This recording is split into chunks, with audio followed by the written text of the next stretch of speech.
Hey guys, welcome to study with Mayank. मैं हूं आपका मयंक और आज ला रहा हूं मैं आपके लिए एनसीईआरटी पॉलिटी क्लास 10 से। देखिए यहाँ पर आज आपका जो है अंतिम अध्याय है, यानी यहाँ पर आपका 8वां अध्याय है लोकतंत्र की चुनौतियां। देखिए बेसिकली आप लोकतंत्र की जो अवधारणा है इससे पूर्ण रूपेण अवगत हैं, अच्छे से अवगत हैं कि हमें क्या क्या चुनौतियां का सामना करना पड़ रहा है। आप क्लास 9 से लोकतंत्र का एक विस्तृत रूप पढ़ते आए हैं। लोकतंत्र के आपने बहुत सारे आयाम देखे भी थे। देखिए यहाँ पर जो ये चैप्टर है, ये बेसिकली पूरा चैप्टर जो है आपका प्रयोगात्मक कार्य के लिए है, यानी आपको यहाँ पर अपना चिंतन और मनन करना था, लेकिन मैंने इसलिए यहाँ पर कवर करवा दे रहा हूँ चैप्टर ये, क्योंकि आप लोग कमेंट करते बाद में कि सर 8वां चैप्टर भी था, 8वां चैप्टर आपने स्किप क्यों कर दिया, इसलिए मुझे कवर करना पड़ रहा है। बेसिकली चैप्टर ये पूरा आप वैसे इसके सारे जो कॉन्सेप्ट हैं वो आप पहले पढ़कर आए हैं ऑलरेडी। यहाँ पर इसमें कुछ नया कॉन्सेप्ट नहीं है। आप अभी जब चैप्टर देखेंगे तो वहाँ पाएंगे कि सारे जो कॉन्सेप्ट मैंने पढ़ाए हैं वही सारे कॉन्सेप्ट यहाँ रखे गए हैं। बस आपकी ओपिनियन वहाँ पर पूछी गई है कि आपकी ओपिनियन उनमें क्या होगी। तो चलिए देखते हैं आज का चैप्टर। देखिए यहाँ पर चैप्टर की स्टार्टिंग होती है चिंतन चुनौतियों का, यानी कि यहाँ पर हमें जो लोकतंत्र में आने वाली जो चुनौतियाँ हैं उनका चिंतन करना है। आप लोग ये बात तो जानते हैं कि समकालीन विश्व में लोकतंत्र सबसे ज़्यादा पसंदीदा तंत्र है। इस शासन के स्वरूप का जो पसंदीदा तंत्र है बोला जाएगा, सबसे ज़्यादा पसंदीदा कौन सा है? लोकतंत्र ही है। हमने ये भी देखा था कि भाई 100 से ज़्यादा देश जो अभी हैं वो किसी ना किसी रूप में उनमें लोकतंत्र स्थापित है। यानी हर देश दावा यही करता है कि हमारा देश लोकतांत्रिक व्यवस्था के अकॉर्डिंग चल रहा है, और वो कितनी लोकतांत्रिक है वो उस देश पर निर्भर करता है। यानी हर दावा तो हर देश यही कर रहा है, लगभग 100 से ज़्यादा देशों में लोकतंत्र भी है। तो अभी सबसे ज़्यादा पसंदीदा तंत्र आप देख पा रहे होंगे कौन सा है? लोकतंत्र है। अब देखिए यहाँ पर लोकतंत्र के बारे में बताया गया है कि भाई लोकतंत्र में जितनी संभावनाएं हैं, जितनी सारी संभावनाएं हैं दुनिया में, अभी कहीं भी उनका सभी का पूरा लाभ नहीं उठाया गया है। बिल्कुल सही बात है कि लोकतंत्र का अभी जो पहलू है कहा जाए तो अभी ये पूरी तरह से इसका लाभ नहीं उठाया गया है। लोकतंत्र के जितने आयाम हैं उन सभी आयामों का जो जनता है, जनता को पूरा लाभ नहीं मिला है। हाँ, ये बात आप सभी लोग जानते हैं कि सैद्धांतिक रूप से लोकतंत्र जो है सभी शासन व्यवस्थाओं से सबसे ऊपर है, सर्वोपरि है, लेकिन फिर भी इसके बहुत सारे पहलू जो हैं व्यवहारिक रूप से अभी वो जो है एप्लीकेबल नहीं हुए हैं, व्यवहारिक रूप से उनमें सुधार नहीं आया है। ये बात आप भी जानते हैं और हमने पढ़ा भी था कि लोकतंत्र में बहुत सारी बातें जो है सैद्धांतिक रूप से तो बहुत अच्छी हैं, लेकिन व्यवहार में उन्हें अभी तक अपनाया नहीं गया है। ये बात हमने कल ही देखी थी, कल के अध्याय में देखी थी। तो वही बात है यहाँ पर। देखिए लोकतंत्र का अगर देखा जाए, अभी लोकतंत्र का मुकाबला करने के लिए अभी कोई शासन पद्धति नहीं है। चाहे आपके लोकतांत्रिक में चले जाएं तो तानाशाही ले लें, या फिर यहाँ पर तानाशाही के अलावा हम यहाँ पर राजतंत्र ले लें, ये दोनों तो बिल्कुल है ही नहीं, इसके आसपास भी नहीं है। फिर भी लोकतंत्र को पलटने के लिए, लोकतंत्र के बराबर में खड़ा करने के लिए कोई ऐसी हमारे पास शासन व्यवस्था नहीं है जो चुनौती दे लोकतंत्र को कि हम लोकतंत्र से बेहतर हैं। यानी यहाँ पर लोकतंत्र ही बेटर है। तो यहाँ पर वही चीज़ें बताई गई हैं। देखिए यहाँ पर आपने देखा, बताया गया है कि किताबी यात्रा के हम विभिन्न पड़ावों के सामने हम गुजरे हैं, और हमने लोकतंत्र व्यवस्था के सामने गंभीर चुनौतियाँ कौन कौन सी हैं उनके बारे में यहाँ पर डिस्कस भी किया है। हमने ये भी पाया है कि आम जनता जो है, यानी कि हर देशों की जनता की जो चुनौतियाँ हैं वो एक जैसी नहीं है। जैसे हमने भारत के संदर्भ में भी बात की थी कि कास्ट सिस्टम वाला जो प्रणाली है विश्व के कहीं भी देशों में देखने को नहीं मिलती है, केवल भारत में ही आपको देखने को मिलेगा कास्ट सिस्टम। तो ये कुछ ऐसी चुनौतियां हैं, यानी विभिन्न विभिन्न चुनौतियां जो हैं वो आपको कुछ हम उनमें यानी कि विशेष हैं। यानी कहा जाए भारत में कुछ अलग स्थिति है लोकतंत्र की, और वहीं आपके पश्चिमी देशों में लोकतंत्र की स्थिति कुछ अलग है, यानी सिमिलर नहीं है। लोकतंत्र की अवधारणा तो एक ही है, भाई लोकतंत्र है, लेकिन लोकतंत्र की जो चुनौतियां हैं वो अलग अलग हैं। अब लोकतंत्र की चुनौतियां अलग अलग हैं तो उनके अर्थ भी अलग अलग निकल के आएंगे। ऑब्वियस सी बात है, जब हमारे यहाँ चुनौतियां एक जैसी नहीं है तो अर्थ भी अलग अलग निकल के आएंगे। लोकतंत्र तो है कहने को, यानी हमारे यहाँ लोकतंत्र है, पश्चिमी देशों में ही लोकतंत्र है, लेकिन दोनों के रिजल्ट सेम निकल के नहीं आएंगे। यानी हमारे यहाँ रिजल्ट कुछ अलग निकल के आएंगे, उनके यहाँ रिजल्ट कुछ अलग निकल के आएंगे। तो यहाँ पर यह कहना बिल्कुल जायज नहीं है कि भाई लोकतंत्र के रिजल्ट एक जैसे आते हैं, बिल्कुल एक जैसे नहीं आएंगे। ये डिपेंड करता है देश पर, देश किस स्थिति से गुजर रहा है, देश में कैसे वहां पर सामाजिक स्ट्रक्चर है, कैसा सामाजिक ढांचा है, कैसा समाज है, वहां पर किस तरह के लोग हैं, किस तरह के लोगों का व्यवहार है। तो ये सब चीजें भी यहाँ पर निर्भर करती हैं। जैसा कि हम भारत के संदर्भ में जानते हैं कि भारतीय समाज बहुत सारी जातियों में और जातियों के अलावा भी उपजातियों में बटा हुआ है। तो ऐसे समाज में लोकतंत्र की जो परिभाषा है उसका जो अगर देखें, मूल्यांकन करें तो उसका मूल्यांकन कुछ अलग निकल के आएगा। वहीं हम पश्चिमी देशों की बात करें तो पश्चिमी देशों में इतनी ज़्यादा विविधता नहीं है।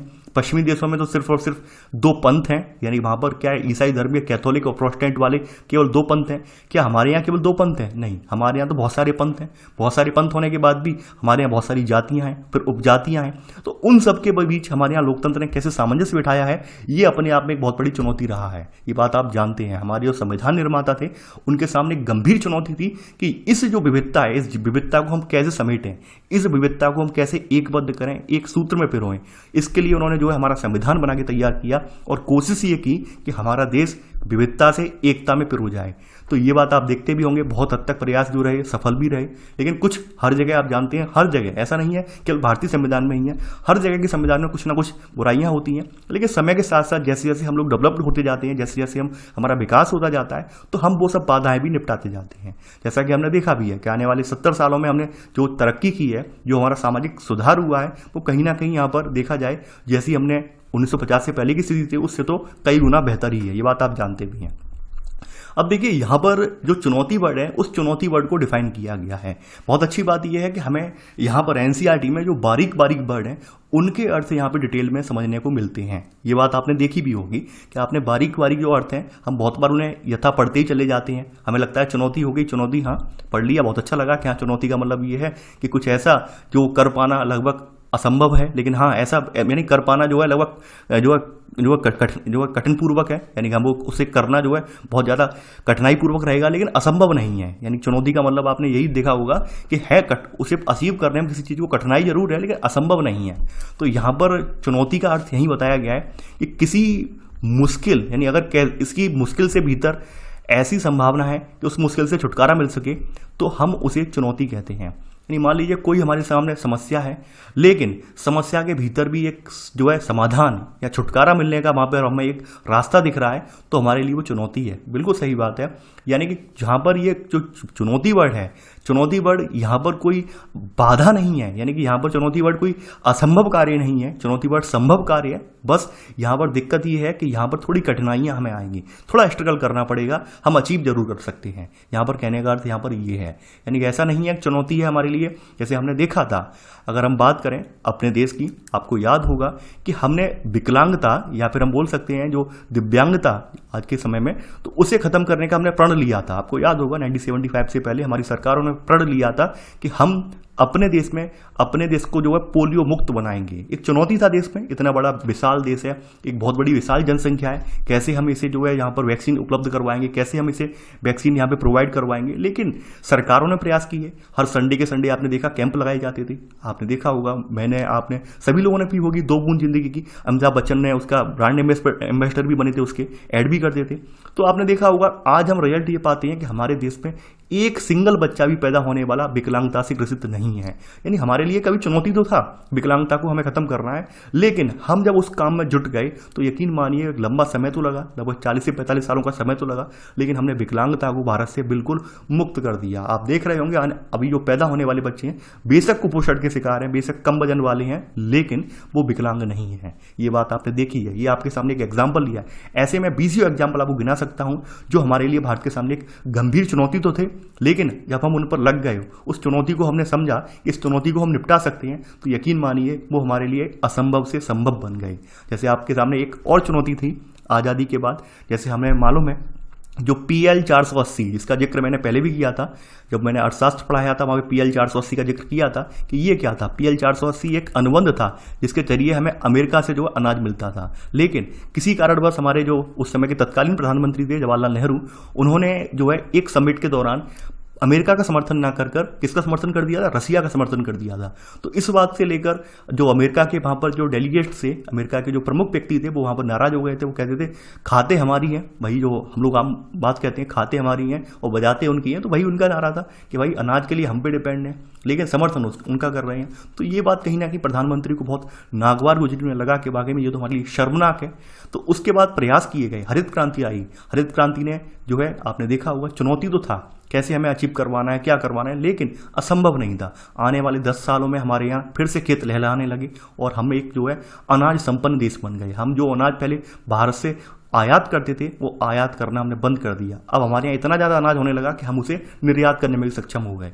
तो चुनौतियाँ हमारे सामने बहुत सारी नहीं हैं, ऐसा नहीं चुनौतियाँ नहीं, लेकिन हर चुनौती से छुटकारा हमें मिला है, हर चुनौती में भी एक अवसर है। तो वैसे ही लोकतंत्र में हम लोग सब लोग देखते हैं भाई लोकतंत्र में ये खामियां हैं वो खामियां हैं, लेकिन लोकतंत्र को भी सुधारने के बहुत सारे उपाय हैं। लोकतंत्र को सुधारने के उपाय थोड़े कठिन दुष्कर जरूर हैं, लेकिन ऐसा नहीं है कि वो असंभव है, असंभव नहीं है। तो वास्तव में वो कठिन उपाय जो है वही हमारे लिए चुनौती हैं। तो तो आपने चुनौती के बारे में नोट डाउन कर लिया है, चुनौती होती क्या है, तो चुनौती आपने देख ली है। आगे बढ़ते हैं।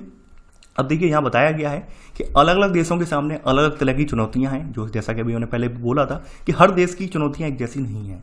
कुछ देश जैसे हमने देखा कि हमारे यहाँ जातीय विविधता बहुत ज़्यादा थी, हमारे यहाँ जातीय समाज बहुत ज़्यादा विभक्त था, तो हमारे यहाँ एक अलग चुनौती थी। जातीय विविधता के अलावा हमारे यहाँ जो है प्रांतीय विविधता भी एक बड़ा पहलू थी, तो प्रांतीय विविधता के भी हमने सामना किया।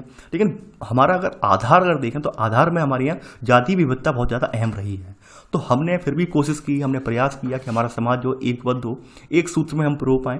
तो हमने संविधान में जो निचली जातियाँ थीं, जो हाशिए पर जातियाँ थीं, उनके लिए कुछ ऐसे प्रावधान बनाए ताकि वो भी मुख्य धारा में शामिल हो सकें।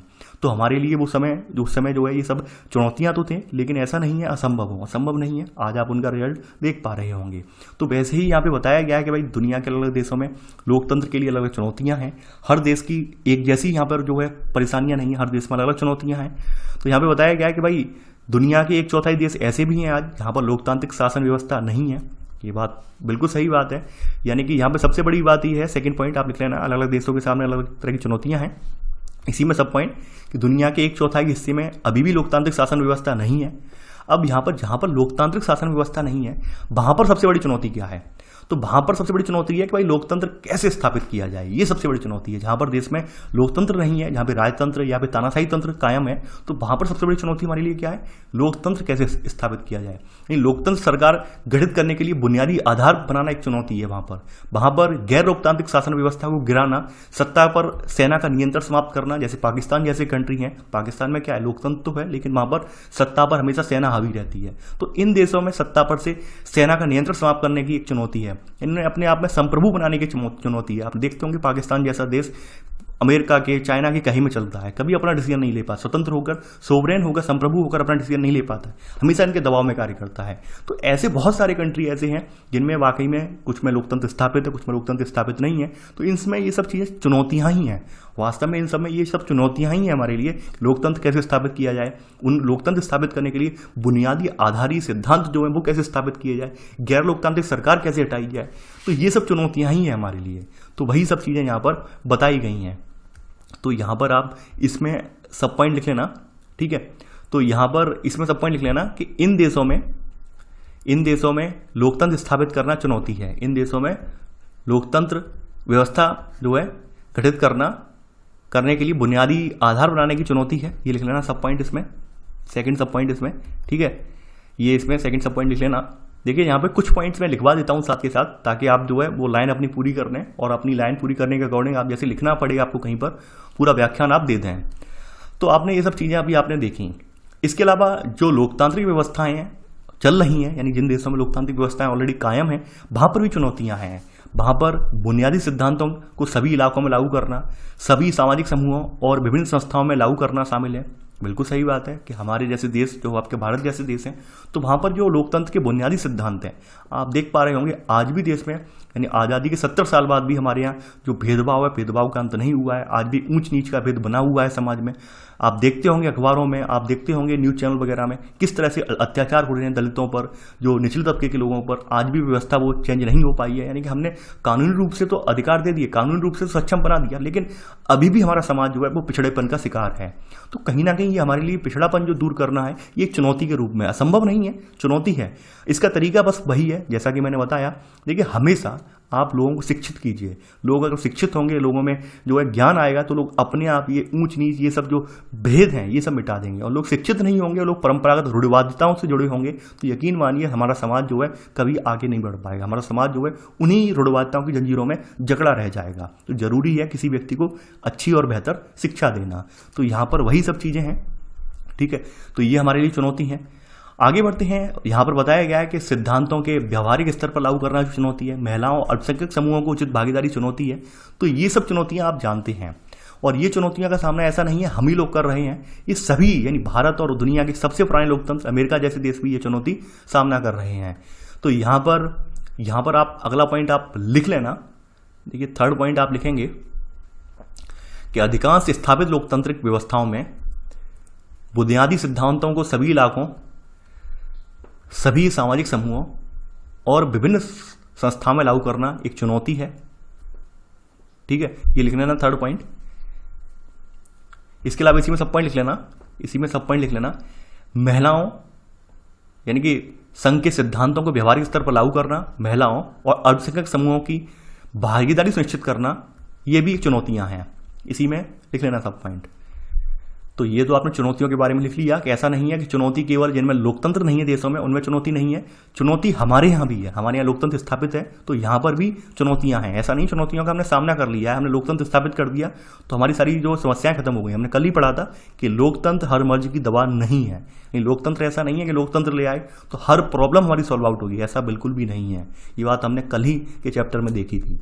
तो ये सब चीज़ें आपने देख ली हैं कि भाई ये सभी चुनौतियां हैं, भारत में ही नहीं है, ये अमेरिका जैसे पुराने लोकतांत्रिक देश जो है यहाँ पर भी ये चुनौतियां आज भी बरकरार हैं। तीसरी सबसे इंपॉर्टेंट चुनौती हमारे यहाँ क्या है, हमारे यहाँ से मतलब सभी जगह क्या है, लोकतंत्र को मजबूत करने की है। यानी कि जो आप देख पा रहे होंगे लगातार लोकतंत्र में लोकतंत्र के नाम पर घुसपैठ होती है, एक पार्टी से लेकर दूसरी पार्टी में लोग दल दल करते हैं। तो इन्हें किस तरह से रोका जाए, इन्हें अगर हम रोक देंगे तो यकीन मानिए हमारा लोकतंत्र भी मजबूत होगा। यानी आप देखते होंगे आज लोग सत्ता के लालच में सत्ता का सौदेबाजी करते हैं, सत्ता की आड़ में गलत काम करते हैं, तो वो क्या है, वो कहीं ना कहीं लोकतंत्र को मजबूत नहीं कर रहा है बल्कि लोकतंत्र को खोखला करने का काम करता है। तो ये हमारे सामने क्या है, लोकतंत्र को मजबूत करना, ये आपस में एक चुनौती ही है। यानी हम उनकी जो कार्य पद्धति है इसको सुधारें और उसका जो बुनियादी तंत्र है उसको सुधारना होगा हमें, तभी यहाँ पर क्या होगा, ताकि लोग जो हैं वो भागीदार और नियंत्रण में उनकी वृद्धि हो सकेगी। तो ये बात आप जानते हैं। तो यहाँ पर तीसरी चुनौती आपने लिख ली होगी, इसी में सब पॉइंट लिख लेना। इसमें लोकतांत्रिक संस्थाओं और वार्ताओं को मजबूत बनाना शामिल है।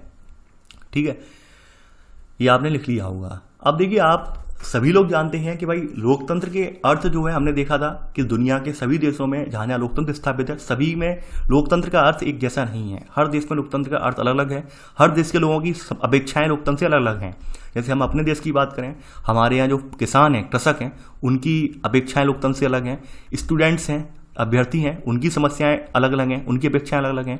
व्यापारी वर्ग है, व्यापारी वर्ग की अपेक्षाएं लोकतंत्र से अलग अलग हैं। ठीक है, तो हर किसी वर्ग की अपेक्षाएं अलग अलग हैं। तो इन अपेक्षाओं पर कैसे खरा उतरा जाए, ये लोकतंत्र के सामने सबसे बड़ी चुनौती है। आप ये देख पा रहे होंगे कैसे विद्यार्थियों को संतुष्ट किया जाए, कैसे जो आप जैसे युवा, मैं आज जो तैयार कर रहा हूँ आप जैसे युवाओं को नौकरी के लिए, तो इन युवाओं को कैसे नौकरी दी जाए, ये भी एक अपने आप में चुनौती है। तो ये क्या है, चुनौतियां ही तो है हमारे सामने, इनसे हमें कैसे निपटना है, ये वास्तव में आज भी हमारे जो स्थापित लोकतंत्र हैं वहाँ चुनौती का विषय है। और हमारे नहीं, हर देश में है ये लोकतंत्र का अर्थ अलग अलग है, ये बात आप जानते हैं, और लोगों की अपेक्षाएं भी अलग अलग हैं। तो यहाँ पर पांचवा पॉइंट लिख लेना, अलग अलग समाजों में आम आदमी की लोकतंत्र से अलग अलग अपेक्षाएं होती हैं। इसी में सब पॉइंट, अलग अलग हिस्सों में अलग अर्थ और अलग स्वरूप, यानी कि लिख लेना। इसलिए यह चुनौती दुनिया के अलग अलग हिस्सों में, ये लिख लेना, पूरा लाइन लिख लेना। ठीक है, तो ये आपने लिख लिया होगा पांचवा पॉइंट। आगे बढ़ते हैं। अब देखिए यहाँ पर आपके सामने 4 इमेज दिखाए गए हैं, 4 कार्टून दिखाए गए हैं और चारों कार्टूनों को मैं यहाँ पे एक्सप्लेन करूंगा। यहाँ पर दिखाया गया है कि भाई मुबारक फिर चुने गए। अब देखिए थोड़ा सा इस कार्टून पर गौर करते हैं। अब यहाँ पर ये व्यक्ति इनसे कह रहा है कि क्या हम इन डिब्बों को खोलें, और वहीं आप डिब्बे देख पा रहे हैं कि यहाँ पर किसी में ताला लगा है, यहाँ पे इस वाले में ताला लगा है। ये डिब्बे जो हैं ये बिल्कुल खुले हुए हैं, इनमें जो है देख रहे होंगे आप किस तरह से पेपर को घुसेड़ा गया है, यानी बैलेट जो पेपर होता है उसे इसमें डाला गया है फर्जी तरीके से। तो ये क्या है, यानी कि ये जो जीत का जश्न मना रहे हैं, तो जीत का जश्न क्यों मना रहे हैं, हेरा फेरी करके मना रहे हैं। यानी आप समझ में इतना आ रहा है कि भाई इन्होंने चीटिंग की है, इन्होंने मतदान वगैरह में क्या है अपने दम पर या अपने जो है बूथ कैप्चरिंग वगैरह करवा कर इन्होंने गलत तरीके से यहाँ पे वोट डलवाया है। और यहाँ पर अब इन्हें जीत और हार यानी वोट काउंट हो या ना हो इससे मतलब नहीं है, इन्हें मालूम है सरकार हमारी ही बननी है। तो वो ये स्वरूप दिखा रहा है। तो वास्तव में क्या ये लोकतंत्र कहा जाएगा, नहीं कहा जाएगा। दूसरा लोकतंत्र का स्वरूप ये है लोकतंत्र पर नजर। यहाँ बताया गया है कि तुम्हें यहाँ लोकतंत्र नजर आ रहा है क्या, यानी किसी व्यक्ति को गन की नोक पर हम कहें कि भाई लोकतंत्र नजर आ रहा है कि नहीं आ रहा है। तो ऑब्वियस सी बात है भाई, जान हर किसी को प्यारी होती है, हर किसी को वही कहावत है जान है तो जहान है। तो हर व्यक्ति कह देगा हाँ बहुत बढ़िया है, बहुत अच्छा है। जैसा आपने देखा भी होगा, ऐसी स्थिति ऐसा नहीं है भारत में नहीं रही है, भारत में भी बहुत बार ऐसी स्थिति रही है। तमाम सरकारें ऐसी रही हैं जिन्होंने अपने दम्भ के आगे जो है किसी की चलने नहीं दी है। यानी हम गलत कर रहे हैं वो भी सही है वो तो है ही है, गलत है वो भी सही है। आप अगर हमसे अगर थोड़ा सा हमारे बारे में इतर भी बोल जाएंगे तो आपका हम पत्ता साफ कर देंगे। ये बात आप देखते भी होंगे। और हमारे लोकतंत्र में ये ऐसी स्थिति ऐसा नहीं है, नहीं रही है, काफ़ी बार रही है। इसका नमूना आपके सामने 1975 की इमरजेंसी भी है, ठीक है। और वर्तमान में भी अगर हम देखें, यानी तब से लेकर अब तक, तो तब से लेकर अब तक वर्तमान में भी ये स्थिति ऐसी काफ़ी बार बनी है, जब जो है सत्ता में मौजूद सरकारों ने जो वर्तमान में जो मौजूद लोग हैं उनकी आवाज़ दबाने की तमाम बार कोशिश भी की है। ये बात आप जानते होंगे। अगला यहाँ पे जो है, जैसे यहाँ पर उदारवादी लोग दिखाए गए, लिबरल्स दिखाए गए हैं, तो भाई लिबरल पार्टी ये मांग करती है लैंगिक समानता की बराबर भागीदारी हो। अब इनका पोस्टर देखेंगे आप, यानी कि लैंगिक समानता की बात करने वाली लिबरल पार्टी में देख रहे होंगे, यहाँ पर 8 लोग हैं और 8 लोगों में यहाँ पर मात्र 1 महिला है। आप समझ सकते हैं कि भाई लैंगिक भागीदारी की बात कर रहे हैं, लैंगिक बराबरी की बात कर रहे हैं। लैंगिक बराबरी का मतलब ये है कि भाई महिलाओं का और पुरुषों का जो पार्टिसिपेशन है 50-50 का होना चाहिए, लेकिन इनकी खुद की पार्टी में मात्र 1 महिला है। आप समझ सकते हैं, यानी 8 लोगों में 1 महिला है। यानी खुद की पार्टी में ये नियम एप्लीकेबल नहीं कर रहे हैं, खुद की पार्टी में ये चीज़ इंप्लीमेंट नहीं कर रहे हैं कि यहाँ पर हमें महिलाओं को सक्रिय भागीदारी होनी चाहिए, नहीं। लेकिन देश की जनता से वादा कर रहे हैं, नहीं, हम जो है यहाँ पर लोकतंत्र में महिलाओं की बराबर भागीदारी रखेंगे। तो क्या ये भागीदारी पूरी कर पाएंगे? नहीं कर पाएंगे। यानी कि वाकई में ये लोगों के साथ छलावा कर रहे हैं। तो ये सब बातों को हमारी जनता को समझना चाहिए कि देखिए, ये अपनी पार्टी से जब न्याय नहीं कर रहे हैं तो क्या आपके साथ न्याय करेंगे? ये नहीं करेंगे, यकीनन नहीं करेंगे।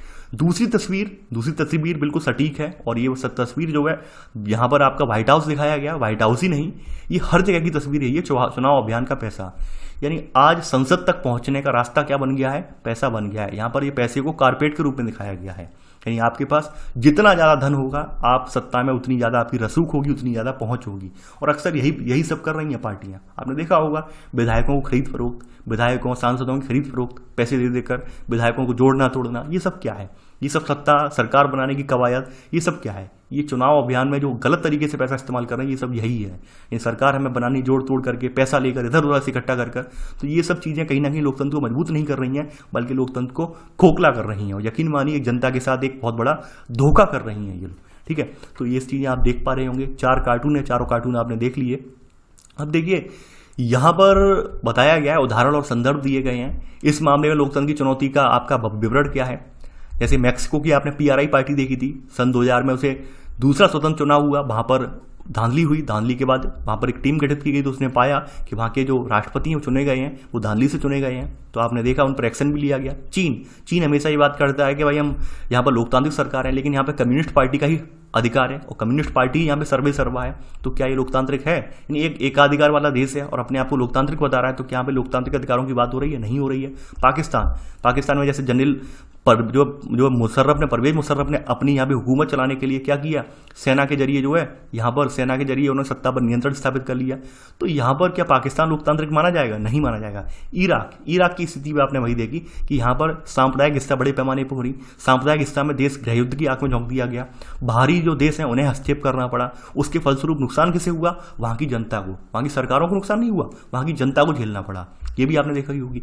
यहाँ पे दक्षिण अफ्रीका ने थोड़ा यहाँ पर मंडेला के कुछ सिद्धांत थे, नेल्सन मंडेला के, उनके सिद्धांतों का यहाँ पे पालन किया। और यहाँ पर आपने देखा होगा कि यहाँ पर अगर देखा जाए दोनों के बीच जो तालमेल है, गोरे और कालों के बीच, यानी कि जो आपके वहाँ पर जो अल्पसंख्यक गोरा समुदाय है, अल्पसंख्यक जो श्वेत नागरिक हैं और बहुमत वाले जो यहाँ पर बहुसंख्यक जो बोल सकते हैं अश्वेत हैं या निग्रो वाले हैं, इनके बीच एक समझौता हुआ। और समझौते के फलस्वरूप जो है दक्षिण अफ्रीका ने कैसे अपने लोकतंत्र प्रशासन को यहाँ पे मजबूती से रखा यहाँ पर। तो आप देख पा रहे हैं आज की डेट में दक्षिण अफ्रीका सबसे ज़्यादा सतरंगी देश है, क्योंकि यहाँ पर आपको हर जगह कहीं कोई व्यक्ति गोरा है, कहीं व्यक्ति कोई काला है, ये देखने को मिल जाएगा। तो कैसे इसने इस चुनौती से निपटा? अमेरिकी जो है आपने देखा कि अमेरिका जो है लोकतंत्र की बात करता है, लेकिन इसने गुआंतानामो बे में एक अपनी जेल चला रखी है। अब जेल में यहाँ पर अमानवीय तरीके से लोगों को उठाता है, वहाँ पे भर देता है, उस पर कोई भी मानवाधिकार एप्लीकेबल नहीं होता, कोई भी मानवाधिकार उस पर हस्तक्षेप नहीं करता है। तो क्या है? तो ये क्या लोकतंत्र का स्वरूप बता रहा है अमेरिका? बिल्कुल नहीं बता रहा है। यानी अंतर्राष्ट्रीय कानून का उल्लंघन हो रहा है यहाँ पे। सऊदी अरब लगातार ये कहता है हम डेवलप्ड कंट्री बन रहे हैं, हमारे यहाँ आर्थिक विकास चरम पर है, लेकिन क्या महिलाओं को इन्होंने बराबर हिस्सेदारी दी है?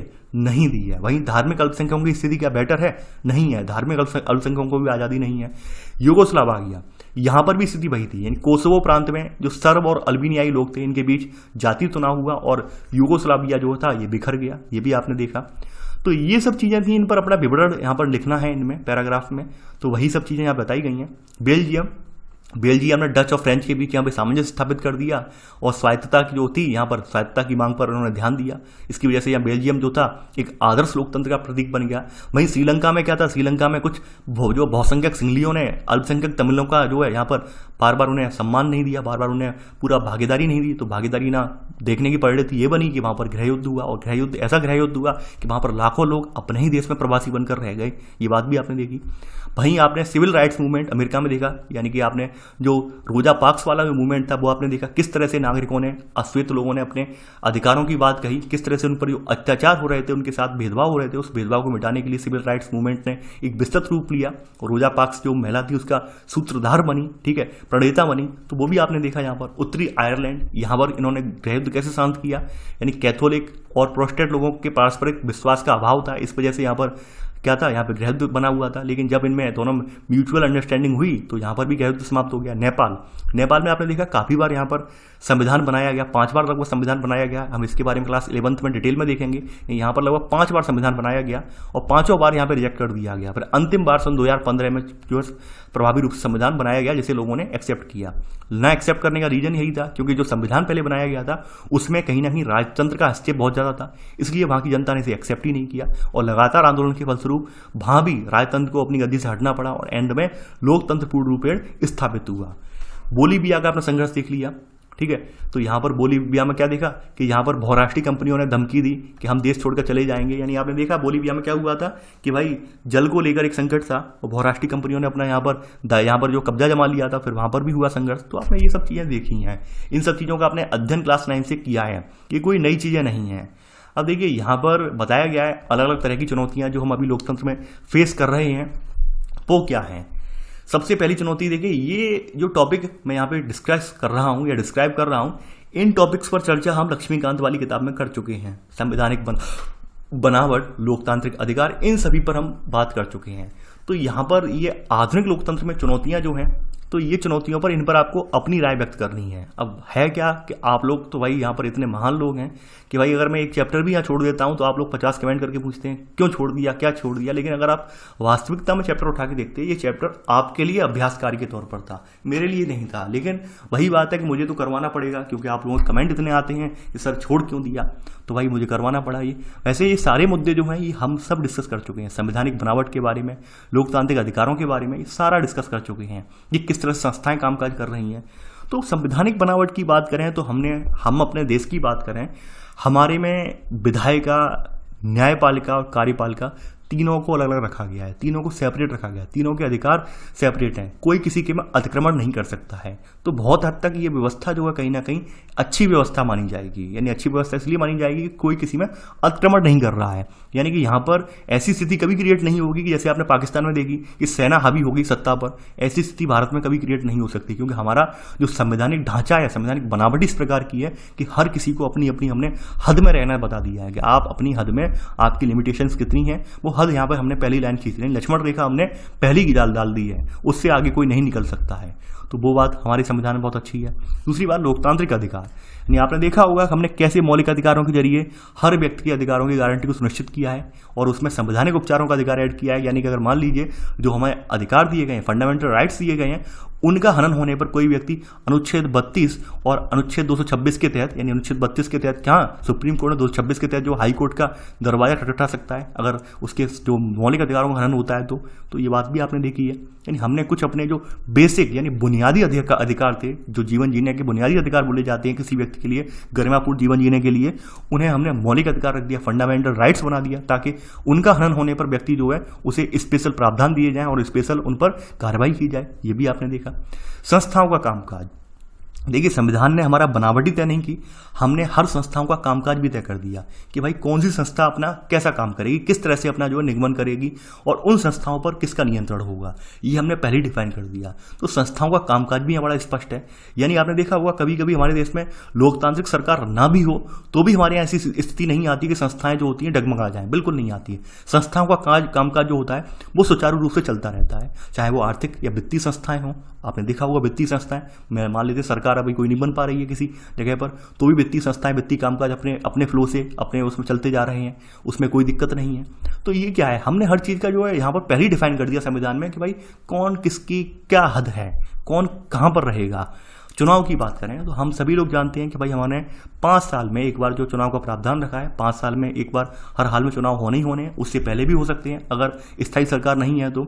इसके अलावा संघवाद और विकेंद्रीकरण, मेन चीज़ क्या थी, हमने 73वां और 74वां संविधान संशोधन लाकर हमने क्या किया, जो है यहाँ पर आपके सबसे निचले स्तर पर ग्राम पंचायत और नगर पालिका के स्तर पर हमने जो है संवैधानिक विकेंद्रीकरण लाने का प्रयास किया। यानी वास्तव में जो सबसे निचला स्तर है इस पर भी, इसमें भी लोगों की भागीदारी होनी चाहिए। दूसरी बात, हमने संघवाद का प्रबल यहाँ पे समर्थन किया, यानी कि हमारे जो राज्य हैं वो संघ से जुड़े तो हुए हैं लेकिन संघ से अलग होने की अनुमति नहीं है। इसके अलावा राज्यों को भी हमने कुछ प्रांतीय स्वायत्तता दी हुई है, राज्य भी अपनी मनमर्जी से यहाँ पर कुछ काम कर सकते हैं, लेकिन हालांकि हमारे यहाँ जो है संघ जो है यानी केंद्र की यहाँ पे सत्ता अहम है, केंद्र की भूमिका यहाँ पर अहम है, तो केंद्र के नियंत्रण में ही रहते हैं, लेकिन फिर भी हमने जो है यहाँ पर कुछ पावर्स जो है वो राज्यों को भी ट्रांसफर की हुई हैं। इसके अलावा सबसे बड़ी बात यह है कि हमने विविधता को समेटा है। आपने देखा होगा कि हमारे लिए एक बहुत विशाल चुनौती था जब हमारे देश के संविधान निर्माता देश का संविधान गढ़ रहे थे या लिख रहे थे, उस समय सबसे बड़ी चुनौती यही था कि भाई देश की विविधता को कैसे एकबद्ध किया जाए, कैसे एक सूत्रता में पिरोया जाए। तो हमारा संविधान इस तरह का बनाया गया कि यहाँ पर लगभग हर व्यक्ति हर वर्ग की भावनाओं को संतुष्ट किया जा सके। और आप देखते भी होंगे लगभग हमारे यहाँ जो मौलिक अधिकार दिए गए या फिर जीवन रक्षा के अधिकार दिए गए ये सभी नागरिकों के लिए हैं। दूसरी बात यह है कि हमने अपनी विविधता में, हमारे यहाँ जो पहले भेदभाव चले आ रहे थे सदियों से, आपने देखा होगा जो वर्ण व्यवस्था हमारे यहाँ बटी हुई थी हमने उसे भी दरकिनार कर दिया। हमारे यहाँ कानून की नज़र में हर व्यक्ति समान है, चाहे वो गरीब है, अमीर है, दलित है या ऊंचे वर्ग का है, हर व्यक्ति कानून की नज़र में समान है। तो हमने विविधता को भी समेटा है, यानी हमने किसी के साथ भेद, हमारे संविधान ने तो भेद बिल्कुल नहीं किया है। वो अलग बात है कि हम सामाजिक स्तर पर बटे हुए हैं, वो अलग चीज़ है, लेकिन संविधान की नज़र में हम लोग समान हैं, ये बात आपने देखी है। यानी कि यहाँ पर अगर कोई गलत काम अगर राष्ट्रपति भी कर रहा है तो उसको भी जवाबदेह होना पड़ेगा कानून के आगे, तो ये बात आप जानते हैं। राजनीतिक संगठन, हमने राजनीतिक संगठनों का यहाँ पे ढांचा डिस्कस कर दिया, किस तरह के राजनीतिक संगठन होंगे, कैसे लोकतांत्रिक व्यवस्थाओं का संचालन करेंगे वो, तो ये सब चीज़ें आप देख चुके हैं। कोई अन्य श्रेणी में आपको कुछ लगता है कि भाई कुछ और टॉपिक हो सकता है जिस पर हम चर्चा करें, वो भी यहाँ रख सकते हैं आप। तो ये सब चीज़ें आपने ऊपर देख ली, इन पर मैंने यहाँ पर व्याख्यान दे दिया है। अब देखिए यहाँ पर कुछ और चुनौतियाँ हैं। यहाँ पे सबसे बड़ी चुनौती है आधार तैयार करने की चुनौती। आधार का मतलब ये है कि वास्तव में सरकारें चुनकर जा रही हैं, उन सरकारों को चुनने वाले व्यक्ति जो हैं वास्तव में सक्षम हैं या नहीं है। ये बात मैंने कल भी डिस्कस की थी, कल भी मैंने डिस्क्राइब की थी कि हमारे यहाँ लगभग 80% जनता जो ऐसी है जिसे मालूम ही नहीं होता है कि वास्तव में हमें किसे वोट डालना है। वो तो बस ये देख लेती है 10% अच्छे लोग अगर पहले निकल आए तो इनके साथ लग जाएगी, और ये भीड़ कितनी बन जाएगी, 90% अच्छे लोगों की भीड़ बन जाएगी, और 10% बुरे वाले लोग पहले अगर आ गए तो ये इनके साथ लग जाएगी भीड़, और हम देखेंगे 90% भीड़ जो है गलत तरफ मुड़ जाएगी। ये चीज़ हम देखने को मिलती है हमारे यहाँ। तो मेन चीज़ है जागरूकता लानी है। लोकतंत्र का मतलब यही है कि लोग जागरूक हों। लोग जितने ज़्यादा जागरूक होंगे, जितनी ज़्यादा शिकायतें निकाल कर आएंगे, तो यकीन मानेंगे कि भाई लोकतंत्र हमारा उतना ज़्यादा सार्थक हो पाया है। इस शिकायतों का यहाँ पर रहना लोकतंत्र में सकारात्मक माना जाता है। कल हमने देखा था लोकतंत्र में शिकायतों का रहना यहाँ पर जरूरी और सकारात्मक माना जाता है, क्योंकि लोकतंत्र की सार्थकता ही शिकायतों पर और यहाँ पर जो है कमियों पर डिपेंड है। यानी हम जब तक कमी नहीं निकालेंगे तब तक हमें कैसे पता चलेगा लोकतंत्र में क्या आमूल चूल परिवर्तन करना है। तो यहाँ पर शिकायतें रहना जरूरी है। इसके लिए आधार हमें तैयार करना पड़ेगा कि चुनौतियों को कैसे निपटा जाए, कैसे हम भ्रष्टाचार जैसी चुनौतियां हैं जो हम चुनाव में हेराफेरी जैसी चुनौतियां, इनसे कैसे निपटें। विस्तार की चुनौती, यानी लोकतंत्र का विस्तार कैसे किया जाए। बहुत सारे ऐसे इलाके हैं हमारे यहाँ आज भी यहाँ पर लोकतंत्र की पहुँच नहीं है, यानी कहने को तो लोकतांत्रिक देश है लेकिन फिर भी हम इसका विस्तार रूप नहीं ले पा रहे हैं। गहराई तक मजबूत करना, इसके बारे में हम ऊपर चर्चा कर चुके हैं। गहराई तक हमें कैसे मजबूत करना है, कैसे हमें संस्थाओं के कामकाज इन सबको मजबूत करना है, ये सब आप जानते हैं। तो यही सब बातें इसमें डिस्क्राइब की गई हैं, यही सब बातें यहाँ पर कही गई हैं। अब देखिए यहाँ पर अगली हेडिंग है आपकी राजनीतिक सुधारों पर विचार। वास्तव में राजनीतिक सुधारों पर विचार, हम यहाँ पर कोई नया विचार नहीं कर रहे हैं, इससे पहले भी, इससे पूर्व में भी हम विचार करके आए हैं। देखिए राजनीतिक सुधारों पर विचार करें अगर हम तो हम ये पाएंगे कि भाई हम इन पर विचार क्यों कर रहे हैं, यानी हमें उनका समाधान पाना संभव लगता है। यानी हम चुनौतियों पर चर्चा सिर्फ इसलिए करते हैं क्योंकि हमें लगता है उनका समाधान पाना संभव है। चुनौती का मतलब ही यही है कि भाई कठिन तो है लेकिन नामुमकिन नहीं है, कठिन तो है लेकिन नामुमकिन नहीं है। तो लोकतंत्र में जो बहुत सारी चुनौतियां आप लोग देखते हैं, उन चुनौतियों के बारे में जो आपके सभी सुझाव या प्रस्ताव होते हैं उन्हें लोकतांत्रिक सुधार या फिर राजनीतिक सुधार कहा जाता है। तो पहला पॉइंट तो आप ये लिख लेना, लोकतंत्र में चुनौतियों के बारे में जो भी यहाँ पर सुधार आते हैं, सुझाव आते हैं, उन्हें हम लोकतांत्रिक सुधार या राजनीतिक सुधार कहते हैं। अगर हम चुनौतियों की बात करें तो आप लोग इस बात से भी बहुत अच्छे से अवगत हैं कि सभी देशों में एक जैसी चुनौतियां नहीं है। जैसा कि अभी हमने ऊपर डिस्कस भी किया था कि हर देश का राजनीतिक स्वरूप एक जैसा नहीं है, हर देश का जो प्रजातांत्रिक स्वरूप है वो भी एक जैसा नहीं है। यानी वहाँ पर हर जगह जो है जो आपका समाज है, समाज विभिन्न विभिन्न वर्गों में विभक्त नहीं है, इतना ज़्यादा विविधता भी नहीं है जैसा कि भारत में है। तो यानी कि हर जगह एक ही फॉर्मूला फिट नहीं बैठ सकता है। यहाँ पर यहीं भी वही बात कही गई है कि राजनीतिक सुधारों के लिए हर कोई एक ही फॉर्मूले का इस्तेमाल नहीं कर सकता है। यानी एक ही हर जगह एक ही फॉर्मूला लोकतांत्रिक सुधारों का वो फिट नहीं हो सकता है। जैसे यहाँ पर एग्जाम्पल दिया गया है कार का, बहुत अच्छा एग्जाम्पल है कि हम कार का मॉडल जाने बगैर उसकी गड़बड़ी ठीक करने का उपाय नहीं बता सकते। यानी हमें जब तक कार का मॉडल नंबर नहीं पता होगा तब तक हम उसकी जो उसमें गड़बड़ी है, यानी जो उसमें कमी है, उस कमी को सही नहीं कर सकते। यानी हमें मॉडल नंबर से ही पता चल जाएगा कि भाई ये जो कार है, कार में कौन कौन से उपकरण लगे हैं, कहाँ कहाँ पर उपकरण कैसे काम कर रहे हैं, उस प्रकार से उसकी मरम्मत कर पाएंगे। ठीक उसी प्रकार से लोकतांत्रिक व्यवस्था को देखें तो लोकतांत्रिक व्यवस्था का जो बुनियादी ढांचा है, अगर बुनियादी ढांचा हमें अच्छे से मालूम होगा कि भाई लोकतंत्र यहाँ पर भारत में किस तरह से काम कर रहा है, कौन से लेवल तक गया है ये, तो यकीन मानिए अगर हमें उसका बुनियादी ढांचा पता होगा तो हम उसकी कमियों को भी खोज पाएंगे। और यकीन मानिए हम लोकतंत्र का स्वरूप जो है अमेरिका वाला उठाकर अगर यहाँ पर वही चीज़ें इंप्लीमेंट करें तो क्या पॉसिबल है हमारे यहाँ सुधार आएगा? नहीं आएगा, क्योंकि अमेरिका लोकतांत्रिक स्वरूप और हमारे यहाँ के लोकतांत्रिक स्वरूप में जमीन आसमान का अंतर है। तो वही बात है कि हमें सबसे पहले ये मालूम होना चाहिए स्वरूप क्या है, बुनियाद क्या है, यानी जिससे ये लोकतंत्र स्थापित हुआ है, तो वो हमें पता होना चाहिए। तो ये बात आप जानते हैं। आगे बढ़ते हैं।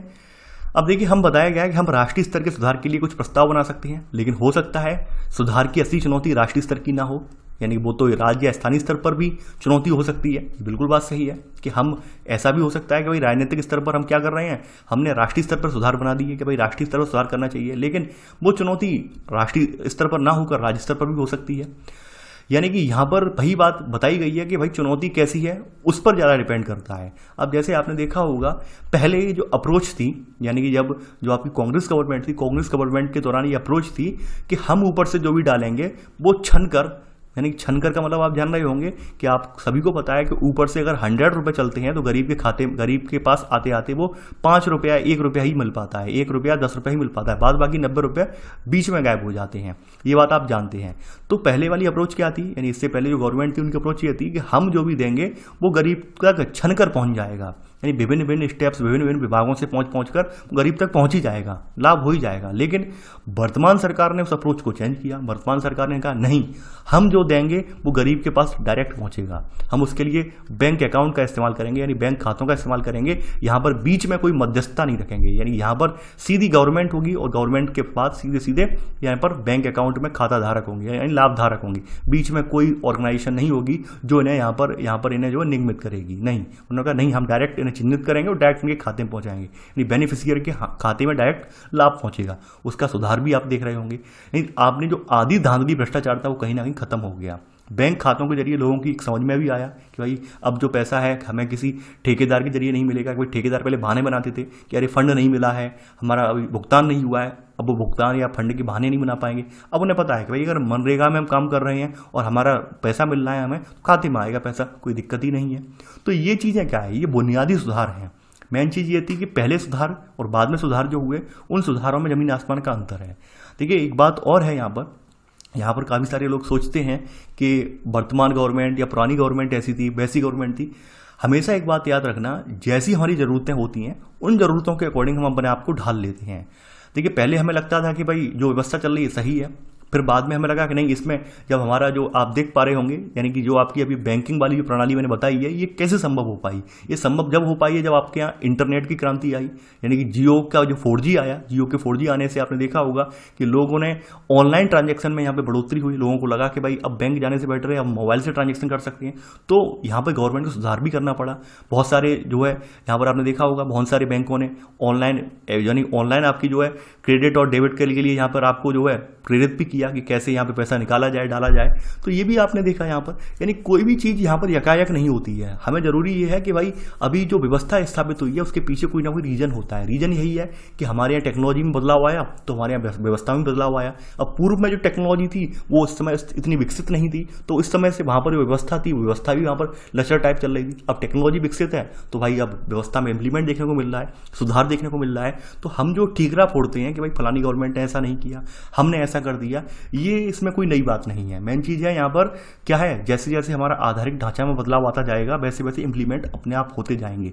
एक बात और मैं बता देता हूँ कि आप सभी को लगता होगा कि भाई लोकतंत्र यहाँ असफल है। असफल नहीं है, आने वाले समय में लोकतंत्र जो है और मजबूत होगा। यानी जैसे जैसे लोग जागरूक होते जाएंगे, ऐसा भी नहीं है कि लोग जागरूक नहीं होंगे, लोग हमेशा पहले जैसे ही बने रहेंगे। देखिए एक जमाना था जब हमारा देश जब आज़ाद हुआ था, तब भी हमने देखा था देश आज़ाद होने के बाद कि बहुत से राजे रजवाड़े ऐसे थे जहाँ पर राजे रजवाड़े वाले लोग केवल नाम मात्र के लिए खड़े भी हो जाया करते थे वहाँ पर इलेक्शन में, तो भी लोग उन्हें समर्थन में, उनके समर्थन में वोट डाल देते थे कि भाई हमारे राजा हैं, हमें इनके सम्मान का ध्यान रखना है। लेकिन अब स्थिति ऐसी नहीं है। अब आपने देखा होगा बहुत सारे राजा रजवाड़े खड़े होते हैं चुनाव में, हार जाते हैं। ये आप देख रहे होंगे। ये क्या है, एक जागरूकता की ओर इशारा कर रहे हैं। यानी एक जागरूक, यानी कि आदमी जो है अब यहाँ पर जागरूक हुआ है। यानी पहले की तुलना में जागरूकता आगे ज़्यादा आई है। पहले जैसे स्वामी भक्त वाली जो भावना थी वो भावना से लोग ऊपर उठ पाए हैं। तो कहने की बातें हैं यहाँ पर कि भाई सुधार जो है वो धीरे धीरे आएंगे, इतनी जल्दी सुधार नहीं आ सकते हैं। एक बहुत ही पिछड़ा हुआ समाज, और उस पिछड़े हुए समाज को मुख्य धारा में लाने में कुछ समय तो लगेगा। यानी हमारा लोकतंत्र भी इतना पुराना भी नहीं हुआ है कि भाई हम इतनी जल्दी सुधारों पर यहाँ पे एकदम अमल कर रहे हैं, तो टाइम तो लगेगा यहाँ पर। लेकिन ऐसा नहीं है कि असंभव हो, असंभव भी नहीं है। तो वही सब बातें यहाँ पर दोहराई गई हैं। आगे बढ़ते हैं। यहाँ पर देखिए, यहाँ पर लिखने लायक यहाँ पे कुछ नहीं है। यहाँ पर वही सब चीज़ें हैं जो आप पढ़ के आए हैं। दूसरी बात कही गई है, कानून बनाकर राजनीति को सुधारने की बात सोचना बहुत बार लुभावना लग सकता है। यानी कि हम सभी लोग ये सोचते हैं कि भाई कानून बना दें तो कानून बनाने से हमारी व्यवस्था जो है वो सुधर जाएगी। लेकिन सबसे बड़ी बात ये है कि कानून कितने कारगर होते हैं। कानून तो आपके यहाँ ये भी है देश में कि 18 साल से ऊपर का अगर कोई लड़की है वो अपनी मर्जी से शादी कर सकती है, 18 साल से ऊपर की है। क्या वो पॉसिबल है? समाज ने एक्सेप्ट किया है उसे? नहीं किया है। स्वयं डॉक्टर BR अम्बेडकर ने भी ये बात एक्सेप्ट की थी, कानून आपको कोई भी स्वतंत्रता देता है वो तब तक बेकार है जब तक समाज उसे स्वतंत्रता नहीं देता, ये समाज उसे मान्यता प्रदान नहीं करता, तब तक वो बिल्कुल बेकार है, निरर्थक है। ये हकीकत बात है। यानी हमारे यहाँ बहुत बार कह दिया गया है कानून की दृष्टि में हर व्यक्ति समान है। क्या ऐसा समाज में हो पाया है? समाज में आज भी जातिगत भेदभाव आप देख पाते होंगे, जहाँ समाज में आज भी ऊंच नीच का बोलबाला है। तो कहने का मतलब यहाँ पर कानून में हमने बहुत सारे सुधारों की बात कर दी है, लेकिन लोगों ने जब तक उसे अमल में नहीं लाएंगे तब तक क्या वो सुधार हो जाएगा? नहीं हो पाएगा।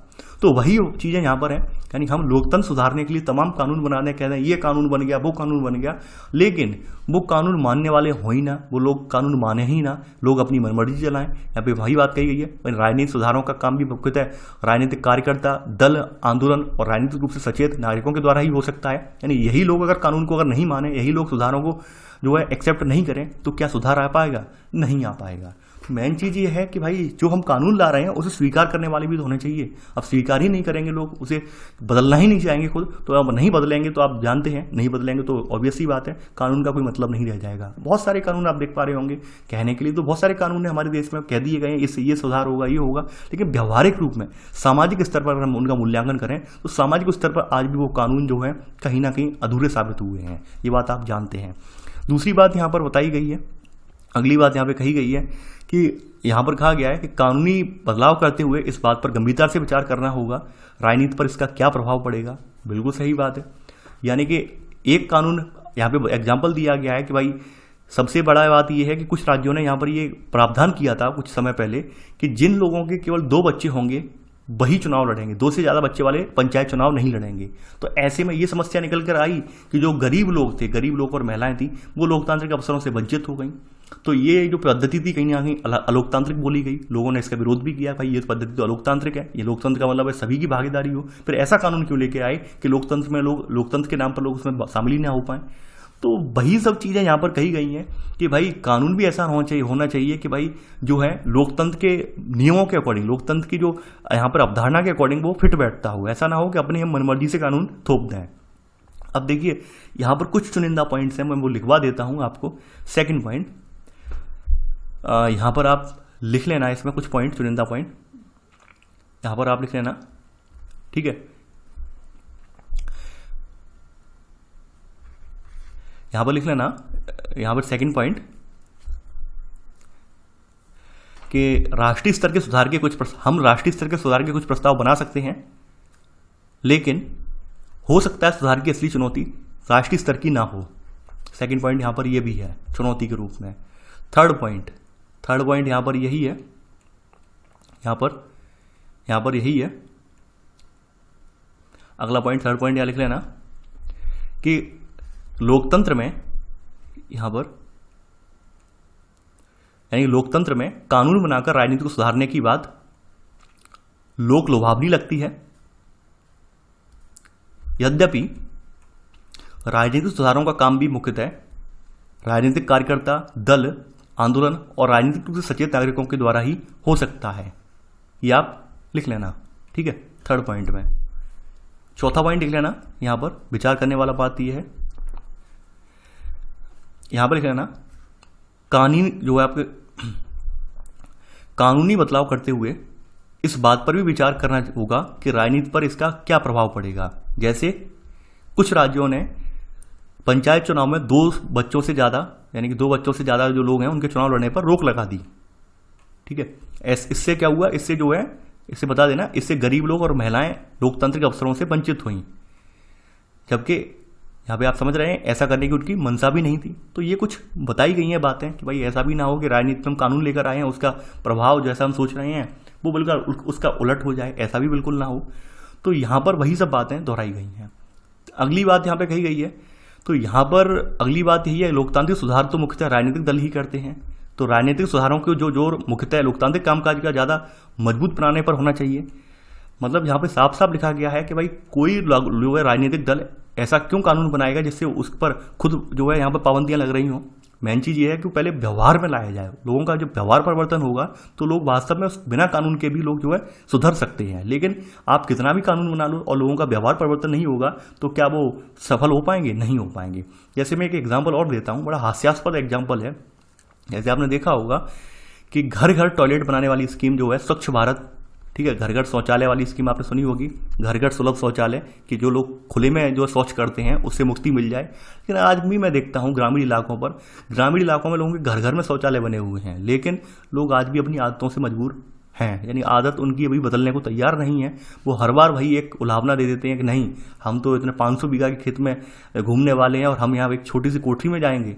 तो वो जो चीज़ें हैं ये व्यवहार में हैं, यानी हम जब तक खुद नहीं सुधरेंगे तो हम कोई भी परिवर्तन ले आएँ वो हमारे लिए बेकार होगा, निराधार होगा। तो कानून भी आपके लिए निराधार हो जाएंगे अगर आप बदलना नहीं चाहते। तो यहाँ पर वही है कि यहाँ पर लोकतांत्रिक सुधार जो है मूलतः कौन करता है? राजनीतिक दल ही करते हैं। यानी कि जब राजनीतिक दल अपने व्यवहार में परिवर्तन करेंगे तो यकीन मानिए सुधार भी आ पाएगा, किसी कानून बनाने की जरूरत नहीं पड़ेगी। आगे बात करते हैं यहाँ पर, तो यहाँ पर देखिए अगला पॉइंट यहाँ पर लिख लेना, यहाँ पर 5वां पॉइंट, ये पॉइंट यहाँ से लेकर यहाँ तक लिख लेना। अगला पॉइंट है, अब यहाँ पे बताया गया सुधार, राजनीतिक सुधार के किसी भी प्रस्ताव में अच्छे समाधान की चिंता होने के साथ साथ यह भी सोच होनी चाहिए इसे इन्हें कौन और क्यों लागू करेगा।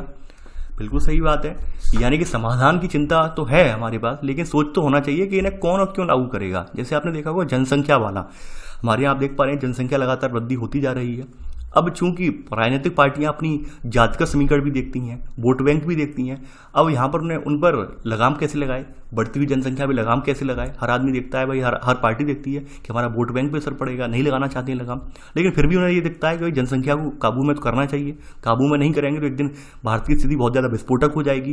यानी यहाँ पर रिसोर्सेज इतने ज़्यादा है नहीं और हद से ज़्यादा जनसंख्या बढ़ेगी तो यकीन मानिए एक दिन पॉवर्टी भी आएगी, गरीबी बहुत ज़्यादा हद से ज़्यादा आएगी।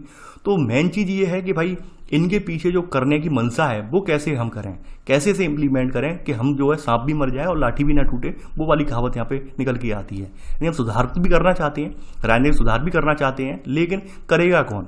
यानी यहाँ पे वही वाली कहावत, बिल्ली की गले में घंटी कौन बांधेगा। यानी कि हमें सबको दिख रहा है, ऐसा नहीं है राजनीतिक पार्टियों को दिख नहीं रहा है कि भाई जनसंख्या वृद्धि हमारे लिए एक चिंता का विषय है, चिंता का विषय है।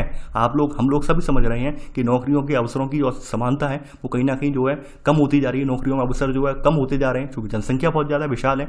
हर किसी को सरकारी नौकरी यहाँ पर जो है मिल जाए बहुत बड़ी बात है, बहुत ही यानी कि असंभव कार्य है। अभी आप देख पा रहे होंगे हर किसी को नहीं मिल सकती है। तो यहाँ पर ये रीजन क्या है? ऐसा रीजन है यहाँ पर मेन चीज निकल के आती है जनसंख्या। तो सुधार कौन लागू करेगा, कैसे लागू करेगा, ये भी एक बात यहाँ पर डिपेंड करती है। तो यहाँ पर कुछ ये बताए गए हैं कुछ चीज़ें। अब देखिए यहाँ पर डॉक्टरों की अनुपस्थिति और चुनौती बताई गई है कि भाई जो ग्रामीण इलाके में डॉक्टर आते ही नहीं हैं, अनुपस्थित रहते हैं, 2 या 3 दिन आते हैं महीने में, और बाद बाकी दिन शहर में रहकर प्रैक्टिस करते हैं, प्राइवेट प्रैक्टिस करते हैं। प्राइवेट डॉक्टर जो है वहाँ पर मोटी फीस भी लेते हैं। ये चुनौती है, ठीक है। सुझाव के लिए, सुधार के लिए प्रस्ताव भी रखे हैं। तो यहाँ बताया गया प्रस्ताव में कि भाई डॉक्टरों के लिए नियुक्त वाली जगह पर रहना अनिवार्य कर देना चाहिए। उपस्थिति की जांच के लिए एक जिला प्रशासन लेवल पर एक टीम गठित करनी चाहिए। इसके अलावा ग्राम पंचायत को डॉक्टरी कामकाज की वार्षिक रिपोर्ट लिखने का अधिकार भी होना चाहिए। और यहाँ पर सबसे बड़ी बात कही गई है कि उत्तर प्रदेश को कई टुकड़ों में बांटना, जिससे प्रशासन कुशलता से चल सके। देखिए मेन चीज डिपेंड ये करती है राज्य की, यानी कि कोई राज्य जो है भौगोलिक रूप से कितना विशाल है, वहाँ पर जनसंख्या का दबाव कितना है। आपने देखा होगा कि यूपी का अगर एक जो विभाजन उत्तराखंड वाला नहीं हो पाता तो उत्तराखंड का जो विकास हो पाया है वो उतना विकास भी नहीं हो पाता, कहीं ना कहीं पीछे रह जाता विकास की दौड़ में। यूपी को वाकई में, यानी अगर हम जनसंख्या की दृष्टि से देखें, सबसे नंबर 1 राज्य है। लगभग अगर अभी वर्तमान में देखें तो 25 करोड़ के समथिंग जनसंख्या पहुंच गई है, अनुमान है 20 करोड़ से ज़्यादा तो है ही, 20 से 25 के बीच आंकलन किया जाता है बार बार।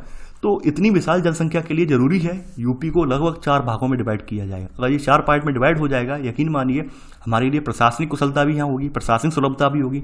आसानी से हम जो छोटे छोटे जिले होंगे तो वहाँ पर अपना जो क्राइम वगैरह है उसको भी हम कंट्रोल कर पाएंगे। दूसरी बात जो है छोटी छोटी इकाइयाँ होंगी तो आसानी से वहाँ पर विकास की बात भी कर पाएंगे। अब स्वरूप ही इतना बड़ा है भाई यूपी का कि कोई सुधार यहाँ पर हो ही नहीं पाता है, पॉसिबल ही नहीं हो पाता है। तो जरूरी क्या है कि यहाँ पर इसे कई टुकड़ों में बांट दिया जाए। ये मैं नहीं कह रहा हूँ, सुधार के रूप में ये खुद एक्सेप्ट कर रही है किताब। तो ये सब चीज़ें हैं। वहीं चुनावी दलों के बारे में बताया गया, चुनावी दलों के चंदे के बारे में।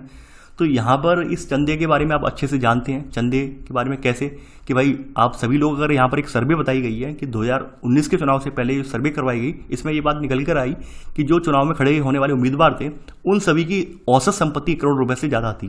तो इससे ये बात निकल के आई कि गरीब व्यक्ति चुनाव लड़ने के काबिल ही नहीं है, गरीब व्यक्ति चुनाव लड़ने की दौड़ में आ नहीं सकता आगे। यानी कि आशंका इस बात की है कि राजनीति में पैसों की बढ़ती हुई भूमिका गरीबों के खिलाफ आवाज दबाएगी, ये बात निकल के आती है।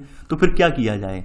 फिर यही किया जाए भाई, यहाँ बताया गया राजनीतिक दल के जो वित्तीय लेखा जोखा है इसको सार्वजनिक कर देना चाहिए। इसके अलावा चुनाव का खर्च सरकार को उठाना चाहिए और पार्टियों को चुनावी खर्च के लिए सरकार को कुछ रकम दे, ऐसी व्यवस्था होनी चाहिए।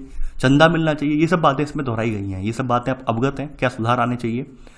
अब देखिए यहाँ पर एक कहानी फिर से दी गई है, राजनीति को सुधारना, और सुधारने वाली कहानी में लिंगदो मैडम फिर से आ गई हैं। लिंगदो मैडम और यहाँ पर वही बच्ची फिर से आ गई है यहाँ पर, जिसका नाम था, आपको पता होगा, लिंगदो मैडम को एक बच्ची है रोज ने फिर से पकड़ लिया है। एक कार्टून है, कार्टून आपने देखा होगा कि भाई नियाग्रा फॉल में, यानी नियाग्रा फॉल वाला कार्टून आपको याद आया होगा कि कनाडा के लोग ऐसा सोचते हैं, 90% लोग ऐसा सोचते हैं कि सभी राजनेताओं को जो है एक गाड़ी की डिग्गी में भरकर और नियाग्रा फॉल से नीचे धकेल देना चाहिए। साले सब भ्रष्ट हैं, ऐसा सोचते हैं वो, ठीक है। ये सब जो भ्रष्ट हैं इन्हें नीचे फेंक देना चाहिए, तो ऐसा वो लोग सोचते हैं। तो ये जो चीज़ें हैं ये बच्चे के माइंड में भी है। बच्चे ने वही कार्टून देखा तो बच्चा आया कि मैम मुझे सचमुच कनाडा का कार्टून देखकर बहुत हंसी आई। यानी रोज ने बातचीत शुरू कर दिया मैडम से। तो 98% लोग यही सोच रहे हैं कि एक बड़े से बक्से में बंद करके नियाग्रा फॉल से फेंक देना चाहिए। ये कहती है भाई हमारे यहाँ तो बहुत ज़्यादा राजनेता हैं, तो हमारे यहाँ नियाग्रा फॉल भी नहीं इतना बड़ा, हमारे यहाँ ब्रह्मपुत्र जैसी विशाल नदी है, तो हमें तो कोई बड़ा सा वाहन चाहिए जिसमें हम सबको भर सकें और वहाँ पर फेंक दें। ये बच्ची वैसे ही मतलब अपनी धारणा रखती है। तो मैडम इसकी बात पर यानी मुस्कुराती हैं। तो और मैडम को भी लगता है कि भाई अधिकतर भारतीय ऐसा ही सोचते हैं जो नेताओं के बारे में कि भाई देश का शासन चलाने वाले जो हैं वो सही से नहीं शासन चला रहे हैं, तो उनके कामकाज के तरीकों से जो है वो नाराज हैं। तो मैम यहाँ पर जो इनकी मैम है लिंगदो मैडम है, वो यही कहती हैं कि ये घटिया नेता लोग ही हमारे देश की समस्याओं के लिए जिम्मेवार नहीं है। यानी कि यहाँ पर बच्ची से ये कहती हैं, यानी कि ये मैम ये पहले ये कहती हैं, क्या तुम्हें लगता है राजनेताओं को हटाने से हमारे यहाँ भ्रष्टाचार कम हो जाएगा? तो ये कहती है नहीं, भ्रष्टाचार कम नहीं हो जाएगा, लेकिन ये भ्रष्टाचार, दल बदल, जातिवाद, सांप्रदायिकता, ये हर जगह गड़बड़ करती हैं, यही हर जगह नेता लोग फैलाते हैं। बच्ची ऐसा सोचती है। तो मैडम फिर से इसके कटाक्ष करती हैं, कहती हैं तो हमें अभी के सारे नेताओं से मुक्त पाने की जरूरत है। तो मैं पक्का भरोसा है उनकी जगह जो लोग आएंगे बाद में वो क्या अच्छे होंगे। अब बच्ची इस बात को लेकर संकोच में पड़ जाती है कि हाँ अभी तो मान लीजिए अभी वाले जो हम यानी कि आपने देखा होगा अमूमन बच्चों के माइंड में यही चीज़ उठती है कि अभी जो नेता है उन सबको खत्म कर दिया जाए, हटा दिया जाए, उनकी जगह नए लोग लाए जाएं। तो क्या इस बात की गारंटी है कि नए लोग जो आएंगे वो स्वच्छ, साफ और जो है अच्छी छवि वाले होंगे? इस बात की कोई गारंटी नहीं ले सकता है। तो वही बात यहाँ पर मैडम कहती हैं। तो वही बात रोज कहती है, हाँ मैंने इस पर सोचा ही नहीं था, लेकिन संभव है इनकी तरह के तो ना हो, संभव है कि आगे बेहतर चरित्र वाले लोग आए। तो यहाँ पर मैडम कहती हैं मैं तुम्हारी बात मानती हूँ, अगर लोग ज़्यादा चौकस रहें और दिलचस्पी लेकर भ्रष्ट और खराब नेताओं को हटाएं और अच्छे लोगों का चुनाव करें तो स्थिति बदल सकती है। मेन चीज़ क्या है कि भाई लोकतंत्र में जनता जब तक जागरूक नहीं होगी, जनता जनार्दन जब तक उठकर खड़ा नहीं होगा, ठीक है, तब तक यहाँ पर सुधार नहीं आएगा। हमारी जनता को जागरूक होना पड़ेगा। खीर पूड़ी में यहाँ पर हमें भटकना नहीं है। फिर से समझ रहे हैं आप कि खीर पूड़ी का लालच देकर जो हमारी सरकारें हमसे वोट ले लेती हैं, यानी लोक लुभावने लालच देकर और जनता बिक जाती है एंड टाइम पर, वो बिकना नहीं है।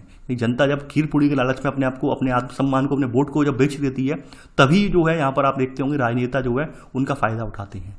आप अगर बिहार की स्थिति देखें, थोड़ा सा एग्जाम्पल हम बिहार का ही लेते हैं। अभी बिहार में बाढ़ वगैरह बहुत ज़्यादा चल रही है। देखिए बिहार में अगर हम बिहार का मूल्यांकन करें तो बिहार से आप देखेंगे बिहार से एक से एक बढ़कर टैलेंटेड लोग निकले हुए हैं, एक से एक बढ़कर आईएएस, आईपीएस, तमाम इंजीनियर, डॉक्टर, और शायद दुनिया के हर कोनों में बिहारी आपको मिल जाएंगे, यानी बिहार के लोग आपको देखने को मिल जाएंगे। लेकिन कभी आपने सोचा है जो लोग, इतने सारे लोग बड़ी मात्रा में बिहार से निकले हों, फिर भी उन्होंने अपने राज्य का विकास क्यों नहीं किया? क्यों?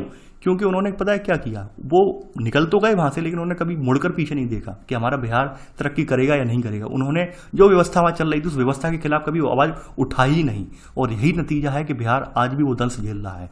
आज भी वहां पर चुनाव जो है बहुत ज्यादा सियासत भरे रहते हैं, हद से ज्यादा सियासत भरे चुनाव रहते हैं। वहां पर जो पार्टियां वगैरह आप देख पा रहे होंगे, वहां पर तमाम जो पार्टियां वही हैं परिवारवाद वाली पार्टियां हैं, और वहां पर विकास की बात होती ही नहीं है। अभी मैं एक एग्जाम्पल पढ़ रहा था, नेता का नाम मैं नहीं लूंगा, तो मुझे देख के बड़ा मतलब आश्चर्य हुआ। कोरोना जैसी त्रासदी में भी वहां पर अस्पताल जो है अवेलेबल नहीं है। वहां पर सभी जो जितने जिलों के लिए वो अस्पताल हैं, सबकी हालत खस्ता हाल है। तो ये इस बात का एग्जाम्पल है कि जो जागरूक लोग थे वो तो पहले ही अपना राज्य से पलायन कर गए। वो तो अच्छे अवसरों की तलाश में उन्होंने कहा भाई हम तो पढ़ लिख गए, हम तो अब अपना पहले विकास करेंगे, हमें नहीं मत मालूम है कि बिहार क्या चलेगा, कैसे चलेगा।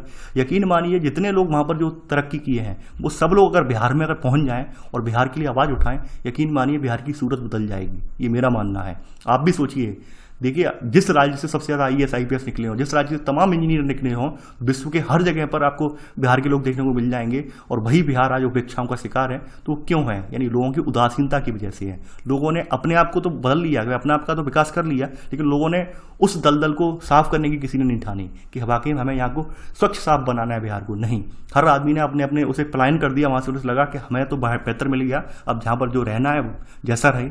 तो वही स्थिति आप देख रहे होंगे बिहार में कि बिहार की स्थिति आज हद से ज़्यादा खराब है। पॉवर्टी में भी, यानी आप श्रमिकों को देखें, हर राज्य में आपको बिहार का श्रमिक देखने को मिल जाएगा। क्या बिहार में रोजगार सृजन नहीं हो सकता है? बिल्कुल हो सकता है। बिहार की तो सामरिक स्थिति इतनी बेटर है कि वहां पर तो ऊपर अगर हम देखें तो नेपाल से बॉर्डर लगा हुआ है, ठीक है। तो सामरिक स्थिति भी बेटर होने के बावजूद भी जो है बिहार का यहाँ पे विकास नहीं हो पा रहा है। फिर ऐसी बात क्या है? ऐसी बात क्या है? लोगों की उदासीनता है। जो वहां पर विकसित लोग थे, जो वहां पर पढ़े लिखे लोग थे, वो वैसे ही पलायन कर गए, पहले पलायन कर गए। उन्होंने लगा कि भाई हमारा तो विकास हो गया, अब हमारा विकास हो गया तो हमें क्या लेना देना। तो ये जो भावना है हमारी, ये भावना कहीं ना कहीं हमें पीछे की ओर ढकेल रही है। तो हमें जागरूक होना है, पहली बात ये जान लीजिए। आगे बढ़ते हैं। देखिए अब है हमारी अगली हेडिंग, लोकतंत्र की पुनर्परिभाषा। इसके बारे में जानेंगे हम। देखिए वास्तव में यहाँ पर लोकतंत्र की जो पुनर्परिभाषा है, इसमें वही सब चीजें हैं जो आप पहले से पढ़कर आए हैं। यहाँ पर उन चीजों को थोड़ा उनका जो दायरा है वो बढ़ा दिया है यहाँ पर, और यहाँ पर कुछ नए आयाम भी शामिल किए हैं। तो यहाँ पर उसी की वजह से यहाँ पे लिख दिया गया है लोकतंत्र की पुनर्परिभाषा। आपने देखिए नॉर्मली हम सब लोगों ने ये पढ़ा है, क्लास 9th में पढ़कर भी आए हैं। क्लास 9 का जो अध्याय 2 था, तो वहां पर आपने पढ़ा भी था कि लोकतंत्र शासन का वह स्वरूप है जिसमें लोग अपने शासकों का चुनाव खुद करते हैं। तो आपने ये बात लिखी भी थी, वहां पर मैंने नोट डाउन भी करवाई थी। लेकिन जहां पर पुनर्परिभाषा आ जाता है तो यहाँ पर हमने कुछ चीजें और ऐड कर दी हैं। जैसे ऐड करने में हमने यहाँ पर पहली लाइन यहाँ पर लिखी है कि लोगों द्वारा चुने गए शासक ही सारे प्रमुख फैसले लें। पहली बात तो ये है कि भाई कोई ऐसा ना हो कि भाई मान लीजिए लोगों ने जिसे चुना है वो फैसले ना लेकर कोई और थर्ड पर्सन फैसले ले, ये तो बिल्कुल ना हो। अगली बात यहाँ पे कही गई है कि चुनाव में लोगों को वर्तमान शासकों को बदलने और अपनी पसंद जाहिर करने का पर्याप्त अवसर और विकल्प मिलना चाहिए। देखिए ये बात भी बिल्कुल स्पष्ट निकल के आती है, और मैं नहीं समझता हूं कि ये बात कोई नई है, क्योंकि लोकतंत्र का मतलब ही यही होता है कि लोगों के पास विकल्प होना चाहिए। यानी लोग जिसे चुनना चाह रहे हैं उसके लिए विकल्प होना चाहिए।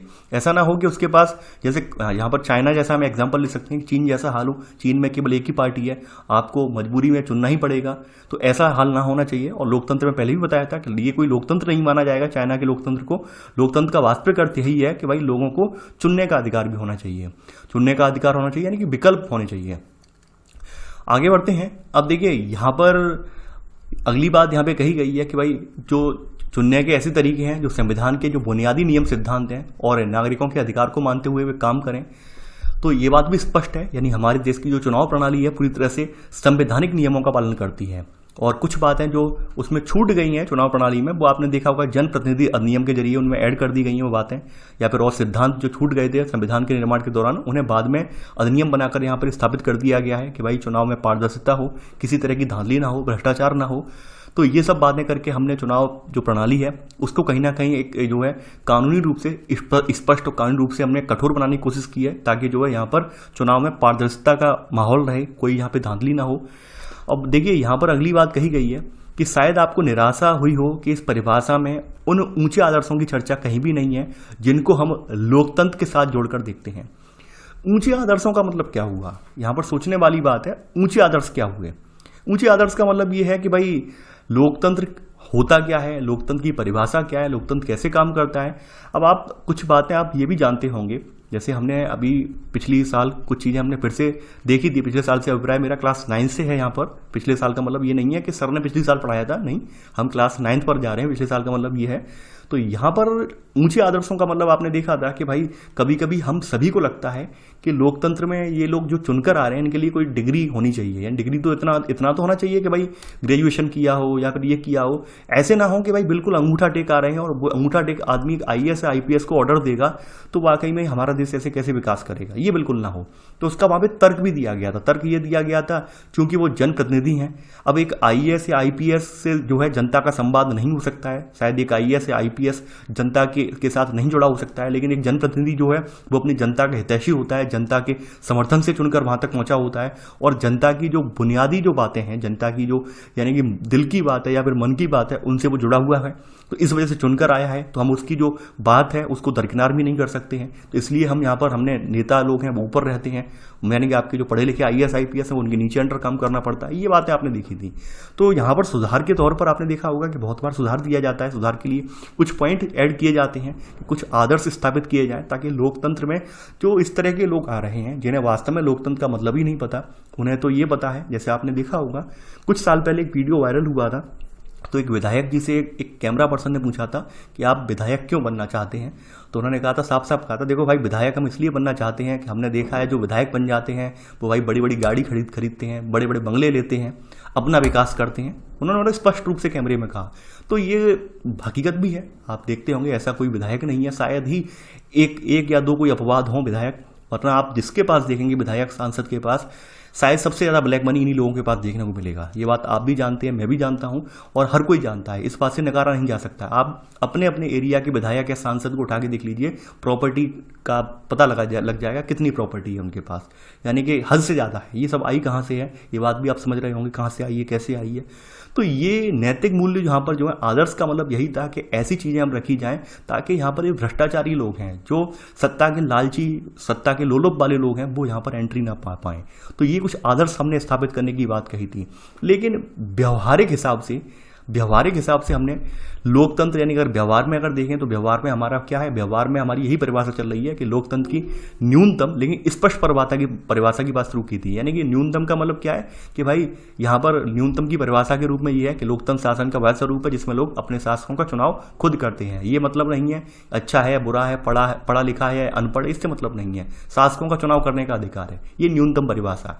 और आदर्शों वाली परिभाषा में मतलब ये है कि लोकतंत्र में हमने कुछ ऐसे बुनियादी सिद्धांत रख दिए जिनके जरिए लोकतंत्र को बेहतर बनाने वाले लोग वहां पर पहुंच सकें। यानी कि जो फालतू की भीड़ आप देख रहे होंगे, केवल और केवल जो अपने सत्ता के लालच के लिए भीड़ यहां पर आती है, वो भीड़ ना आ सके, तो वो यहां पर उच्च आदर्श माने जाएंगे। आप समझ रहे होंगे कहने का मतलब। आज आपने देखा होगा, अगर हम देखें भारत के बहुत सारे इलाके ऐसे हैं जहां पर हम कह सकते हैं 70% ग्राम पंचायत और नगर पंचायत के जो चुनाव होते हैं, 70% वहां पर जो अगर कैंडिडेट ऐसे होते हैं जिन्हें ये नहीं पता होता है मैं करना क्या है, क्योंकि उन्हें तो भाई किसी बड़े आदमी ने या बड़ी पार्टी के जो है बड़ी पार्टी के रसूखदार ने खड़ा किया है। अब वो जैसे उनमें चाबी भर देता है वैसे वो काम करते हैं। आपने देखा होगा कि भाई फलानी जगह से ये सीट जो थी फलाने आदमी की है, फलाने आदमी बहुत बड़े ताकतवर आदमी है उस क्षेत्र के, अब उनके आगे कोई बोल नहीं सकता है, उन्होंने अपना एक जो है नुमाइंदा खड़ा कर दिया, अपना जो एक प्यादा खड़ा कर दिया वहाँ, और वो जीत गया चुनाव। अब जो उनका प्यादा है उसे आता जाता कुछ नहीं है, अब उनके अपने मालिक साहब के हुक्म पर वो काम कर रहा है। तो ऐसी स्थिति भी आप देखने को मिलती होगी। तमाम जगह महिला यानी महिला उम्मीदवारों की बात करें तो आपने देखा होगा काफ़ी बार कार्टून भी आता है कि महिला उम्मीदवार जो है चुन गई है, वो घर का जो है झाड़ू पोछा कर रही है, लेकिन उसके पतिदेव पूरा पूरा आसन संभाल रहे हैं, पूरा पूरा जो है वहाँ पे काम काज संभाल रहे हैं। ये स्थिति देखने को मिली है। तो ऐसे में महिला सशक्तिकरण कहाँ से हो जाएगा? तो ये बातें भी आपने देखी होंगी, काफ़ी आर्टिकल भी लिखे जाते हैं जब जब ये इस तरह की चीज़ें आपके सामने अखबार में आती हैं, और आर्टिकल भी आपको देखने को मिलते होंगे। तो ये स्थिति आपसे छुपी नहीं है। इन लोकतंत्र की ये स्थिति ये कोई नई स्थिति नहीं है। आप लोग और मैं सभी लोग इससे गुजरते हैं, हम लोग देखते हैं, अपने आसपास देखते हैं। ज़्यादा दूर जाने की जरूरत नहीं है, आपके आसपास ये सब जो है आपके ये सब नमूने देखने को मिल जाएंगे आपको। ये जो चीज़ें हैं सब देखने को मिल जाएंगी आपको। तो ये सब क्या है, ये हम एक ऐसे आदर्श स्थापित करें ताकि इन सबको रोका जा सके। लेकिन वही बात है, लोकतंत्र में वही चीज़ निकल के आ जाती है। जैसे अभी आपने ऊपर एक लाइन देखी थी, ऊपर लाइन यही थी कि भाई कुछ राज्यों ने ये प्रावधान कर दिया। वो प्रावधान था तो अच्छे के लिए कि जिनके 2 से ज़्यादा बच्चे हैं उन्हें चुनाव लड़ने का अधिकार नहीं दिया जाए। अब ऐसे में सवाल निकल के आया कि एक बड़ा तबका इससे वंचित रह जा रहा था, तो ये लोकतंत्र के नियमों के खिलाफ निकल रहा था ये। लेकिन ये उद्देश्य तो नहीं था इस कानून को ऐसा कहने का या फिर ऐसा कानून बनाने का कि भाई 2 से ज़्यादा बच्चे चुनाव नहीं लड़ सकते। लेकिन फिर भी लोगों ने उसका विरोध स्टार्ट किया, मजबूरी में उसे रद्द करना पड़ा। ये ऐसी स्थिति जो है कहीं ना कहीं ये है लोकतंत्र में ही आके जकड़ कर वो समाप्त हो जाती है। लेकिन मेरा मानना ये है कि वाकई में अब हमारे देश को एक स्ट्रिक्ट कानून की ज़रूरत है, और जनसंख्या वृद्धि के मामले में तो वाकई में एक स्ट्रिक्ट कानून होना चाहिए। क्योंकि आप लोगों को मालूम है और आप लोगों को नतीजा भी दिख रहा होगा। आप जैसे जद्दोजहद करते हैं, रात रात को बैठ के आप पढ़ते हैं रात के 1-1, 2-2 बजे तक, फिर भी देखते हैं कोई वैकेंसी में मान लो 500 आदमी की वैकेंसी निकली है, वहाँ पर 5 लाख फार्म पड़ रहे हैं। ये 5 लाख फार्म डालने वाले कौन हैं? ये वही बेरोजगार जनसंख्या है, बड़ा तबका है जिन्हें रोजगार नहीं मिल पा रहा है। और यकीन मानिए अगर संख्या कम होती तो सरकार ये भी प्रावधान कर सकती है कि भाई एटलीस्ट एक घर से एक सरकारी कर्मचारी हम कर दें। ये भी प्रावधान कर सकती है सरकार, जैसे सिक्किम में किया कि हर घर को हम एक सरकारी कर्मचारी हम प्रोवाइड करवाएंगे, यानी हर घर से हम एक व्यक्ति को सरकारी नौकरी में जॉब दिलवाएंगे, ऐसा प्रावधान किया। तो वही सब चीज़ें, ये सब पॉसिबल तब है जब जनसंख्या कम होगी। लेकिन जनसंख्या हद से ज़्यादा होगी तो पॉसिबल नहीं है। फिर आप जानते हैं वही मारामारी वाली स्थिति होगी जो अभी आप झेल रहे हैं। तो यहाँ पर ये स्ट्रिक्ट लॉ लाना चाहिए, मेरा मानना ये है। आप लोग क्या सोचते हैं इसके बारे में, ये आपके ऊपर डिपेंड करता है। लेकिन हकीकत आप लोगों से छुपी नहीं है, रिजल्ट आपको भी पता है, परिणाम क्या होंगे। परिणाम हद से ज़्यादा बदतर होते जाएंगे। आने वाले सालों में आप देखेंगे कि लोगों के पास रिसोर्सेज नहीं होंगे और ऐसी खींचतान मचेगी। तब आप देखेंगे इंडिया जो है पॉवर्टी से निकल नहीं पाएगा, पॉवर्टी के जाल में और फंसता चला जाएगा। ये हकीकत है। अगली बात यहाँ पे कही गई है, अब देखिए राजनीति के विभिन्न पहलुओं पर हम कुछ थोड़ा आगे गए हैं। यहाँ बताया गया है, यहाँ पे कहा गया है कि भाई लोकतांत्रिक अधिकारों की चर्चा की और पाया कि ये अधिकार सिर्फ वोट देने, चुनाव लड़ने और राजनीतिक संगठन बनाने भर के नहीं है। हमने कुछ ऐसे सामाजिक और आर्थिक अधिकारों की चर्चा की जिन्हें लोकतांत्रिक शासन को अपने नागरिकों को भी देना ही चाहिए। यानी कि कुछ इन्होंने चर्चा फिलहाल तो नहीं की है चैप्टर में, लेकिन इनका मानना ये कुछ आदर्श वाले यहाँ पे सिद्धांत रखे जाएं। अब आदर्श सिद्धांत कौन से हैं वो आप जानते हैं, वही जागरूकता वाले सिद्धांत हैं जो जिनकी चर्चा भी मैंने की कि लोग जागरूक हो जाएंगे तो यकीन मानिए हमारी राजनीति अपने आप सुधर जाएगी। जैसे आपने लिंगदो मैडम और जो रोज लड़की थी उसकी चर्चा सुनी, यानी लिंगदो मैडम से रोज कहती है कि नहीं, सारे हमारे यहाँ के राजनेता हैं, उन सारे राजनेताओं को किसमें एक बड़ी सी बस में भरकर ब्रह्मपुत्र नदी में फेंक देना चाहिए। तो ऐसा सोचने से हमारे परिवर्तन नहीं आएगा। मेन परिवर्तन कहाँ से आएगा? जो खीर पूड़ी वाली जनता है उसको परिवर्तन लाना होगा। जो चुनाव के टाइम पर जो लोग खीर पूड़ी में बट जाते हैं, खीर पूड़ी के लालच में बहक जाते हैं, उन्हें बहकना बंद करना होना होगा।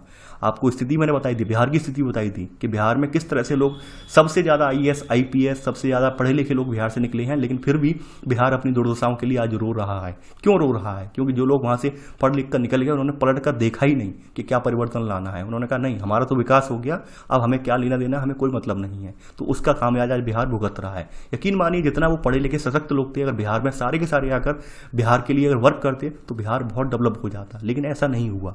तो ये सब चीज़ें हैं, कहीं ना कहीं ये आदर्श जो है वो नागरिकों को समझना होगा, नागरिकों को इन बातों पर गहनता से चर्चा करनी होगी, तभी हम यहाँ पर लोकतंत्र में या राजनीति में एक नया सुधार ला पाएंगे। आगे बढ़ते हैं। यहाँ कहा गया है कि हमने सत्ता में हिस्सेदारी की लोकतंत्र की भावना के अनुकूल माना था और चर्चा की थी कि सरकारों और सामाजिक समूहों के बीच सत्ता की साझेदारी लोकतंत्र के लिए जरूरी है। बिल्कुल सही बात है। सरकार और सामाजिक समूह, सरकार कौन है? सरकार आप जानते हैं जो वर्तमान में जो अभी आप बैठी है, केंद्र में बैठी है सरकार है, ठीक है, चुनकर गई है, तो वो सरकार है। सामाजिक समूह कैसे हैं? सामाजिक समूह का मतलब ये है कि आपके यहाँ देख रहे होंगे बहुत सारे ऐसे समूह हैं जो लोगों की भलाई के लिए कार्यरत हैं। कोई गरीबी के लिए कार्यरत है, कोई गरीबों के लिए कार्य कर रहा है, कोई विकलांगों के लिए कार्य कर रहा है। तो बहुत सारे समूह यहाँ पे कार्यरत हैं। तो उन समूहों की भी कुछ मांग है। वो समूह ये कहते हैं उन समूहों को भी कुछ यहाँ पर सरकार जो है उनके साथ अगर टाई अप करे, उनके साथ कुछ यहाँ पर समूहों को कुछ पावर दे, तो यकीन मानिए इन समूहों के जरिए भी बहुत सारी समस्याएं भारत की खत्म हो सकती हैं। आपने देखा होगा सरकार इसके लिए जो है प्रोत्साहन भी देती है, एनजीओज वगैरह को तमाम फंड वगैरह प्रोवाइड करवाती है, ताकि जो ये है हमारे यहाँ जैसे पॉवर्टी मिटाने में, महिला शिक्षा या महिला सशक्तिकरण की दिशा में एक नया कदम उठाया जा सके। लेकिन निकल कर वही चीज़ें सब आती हैं यहाँ पर कि सामाजिक समूह कितने यहाँ पर जो हैं अच्छे हैं, सामाजिक समूह में क्या भ्रष्टाचार है या नहीं है, ये डिपेंड करता है। तमाम सामाजिक समूह तो ऐसे रजिस्टर्ड हैं जिनका उद्देश्य क्या है, केवल और केवल पैसा इकट्ठा करना।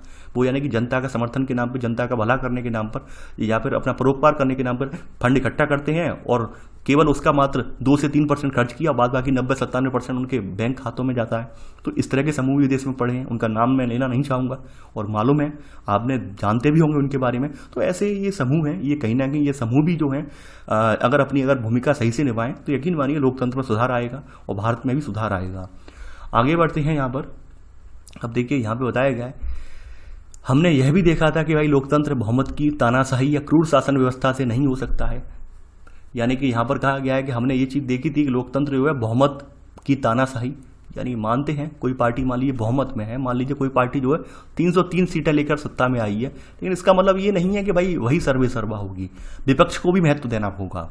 कहने का मतलब यहाँ पर यही है कि आप लोकतंत्र में बहुमत में आ गए तो इसका मतलब ये नहीं है कि आप विपक्ष को भी कुचल दोगे। किसी राज्य में कोई चुनाव लड़कर कोई पार्टी जीत कर आ रही है तो वहाँ पर आप विधायक गिराने के लिए, विधायक खरीद फरोख्त के लिए पूरा जोर लगा दोगे, ये लोकतंत्र नहीं माना जाएगा। ये तो आपकी एक तानाशाही मानी जाएगी।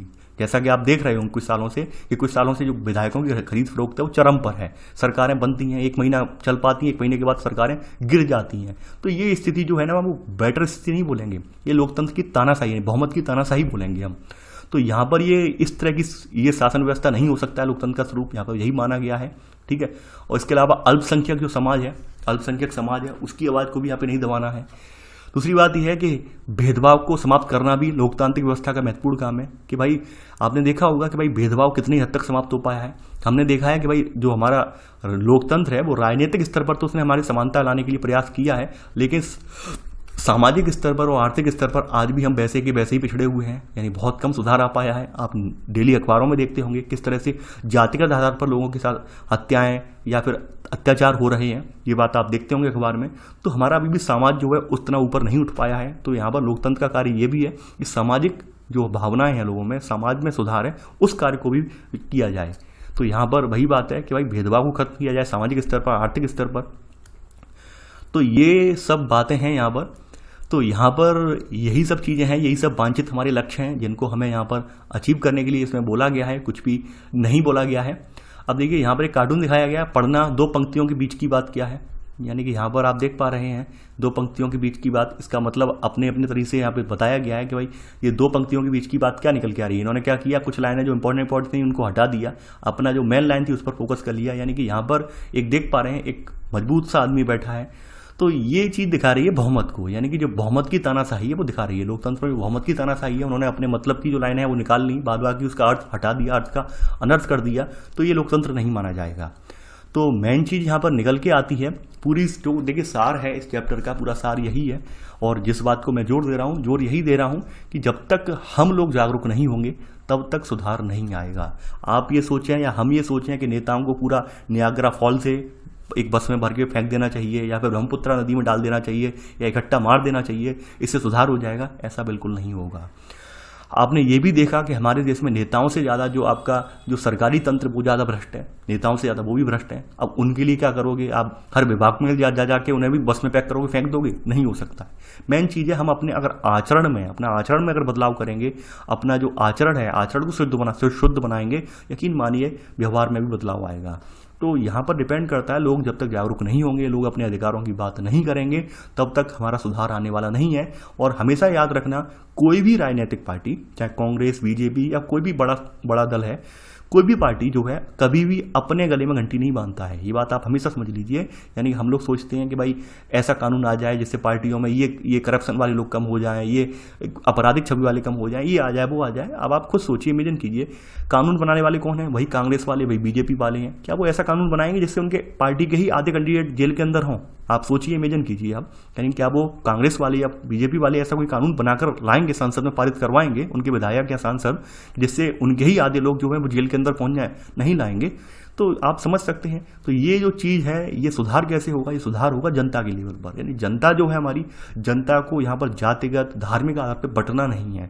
यहाँ पर उनके जो वास्तविक मुद्दे हैं उन मुद्दों पर फोकस देना है। जैसे आपने देखा था छात्रों के मुद्दे क्या हैं, जो उनकी भर्तियां होती हैं, भर्तियां लंबे समय तक लंबित रहती हैं कोर्ट में गलत आदेश के चलते, तो उनसे छुटकारा पाना है। आपने देखा है कि एक भर्ती कंप्लीट होने में लगभग 3 से 4 साल ले जाती है, और लड़के जो है मानसिक पीड़ा झेलते हैं। तमाम लोगों का कोर्ट कचहरी में लड़कों का पैसा खर्च होता है, या अभ्यर्थियों का पैसा खर्च होता है। तो इस तरह की जो चीज़ें हैं वो कहीं ना कहीं ये तो यानी एक धब्बा तो लगाई देती हैं कि भाई हमारी कैसी व्यवस्था है कि भाई एक छात्रों को एक तो पढ़ाई के लिए संघर्ष करे, रात के 2-2 ढाई बजे तक पढ़े, उसके अलावा जॉब के लिए भी संघर्ष करना पड़ रहा है। यानी जॉब के लिए भी उसे कोर्ट कचहरी पूरा देखना पड़ रहा है। यानी हमारे यहाँ भर्तियाँ स्टार्ट होती हैं, स्टार्ट होने में सिंगल बेंच, डबल बेंच, उसके बाद सुप्रीम कोर्ट तक पहुँचती हैं। तो कहीं ना कहीं ये जो है ना, ये छात्रों का जो है, यानी छात्रों के साथ लगभग अन्याय ही हो रहा है। तो हमें इसके खिलाफ भी आवाज़ उठानी है। तो मेन चीज़ मेरा मानना यही है, लोकतंत्र तब सुधरेगा जब हम लोग जागरूक हो जाएंगे। वरना अगर हम जातिगत या धार्मिक या सामाजिक आधार पर बढ़ते रहेंगे तो यकीन मानिए लोकतंत्र कभी सुधरेगा नहीं। लोकतंत्र जैसा है उससे भी बदतर हो जाएगा, ये मेरा मानना है। तो आई होप आपको चैप्टर पसंद आया होगा। इसी के साथ हमारी क्लास 10th यहाँ पर समाप्त हो गई है। देखिए आप लोग जुड़े रहिए, वीडियो के साथ बने रहिए। और देखिए अभी मैं थोड़ा सा ब्रेक लूँगा पॉलिटी पर। पॉलिटी हमारी 11th-12th की रह गई है। 11th-12th में आपकी जो है लगभग 4 बुक हैं, यानी 2 बुक आपकी क्लास 11th में और 2 बुक यहाँ पर क्लास 12th में है। 4 बुक यहाँ पर हैं। ये बुक भी स्टार्ट होंगी, लेकिन तब तक हम यहाँ पर जियोग्राफी वाला जो कंटेंट है, जियोग्राफी वाला क्लास 12th का कंटेंट बचा हुआ है, तो उस क्लास 12th के कंटेंट को जब तक कवर नहीं करवाएंगे तब तक आपकी ये पॉलिटी की अब नई वीडियो भी नहीं आएंगी। बहरहाल मैंने यहाँ पर आपको पता होगा कि लक्ष्मीकांत की पॉलिटी है वो कंप्लीट करवा दी है स्टैंडर्ड बुक से, वहाँ से आप पढ़ सकते हैं। ठीक है, तो परेशान ना होइए। और मैं आपको बता दे रहा हूँ कि सोशियोलॉजी वाली भी जो सब्जेक्ट है एनसीईआरटी का, वो भी मैं कंप्लीट करवा दूंगा। आपको परेशान बिल्कुल नहीं होना है, आप बने रहिए, चैनल के साथ जुड़े रहिए, वीडियो को लाइक शेयर करना बिल्कुल ना भूलिए। तो चलिए आज के लिए बस इतना ही। Thanks for watching. जय हिंद।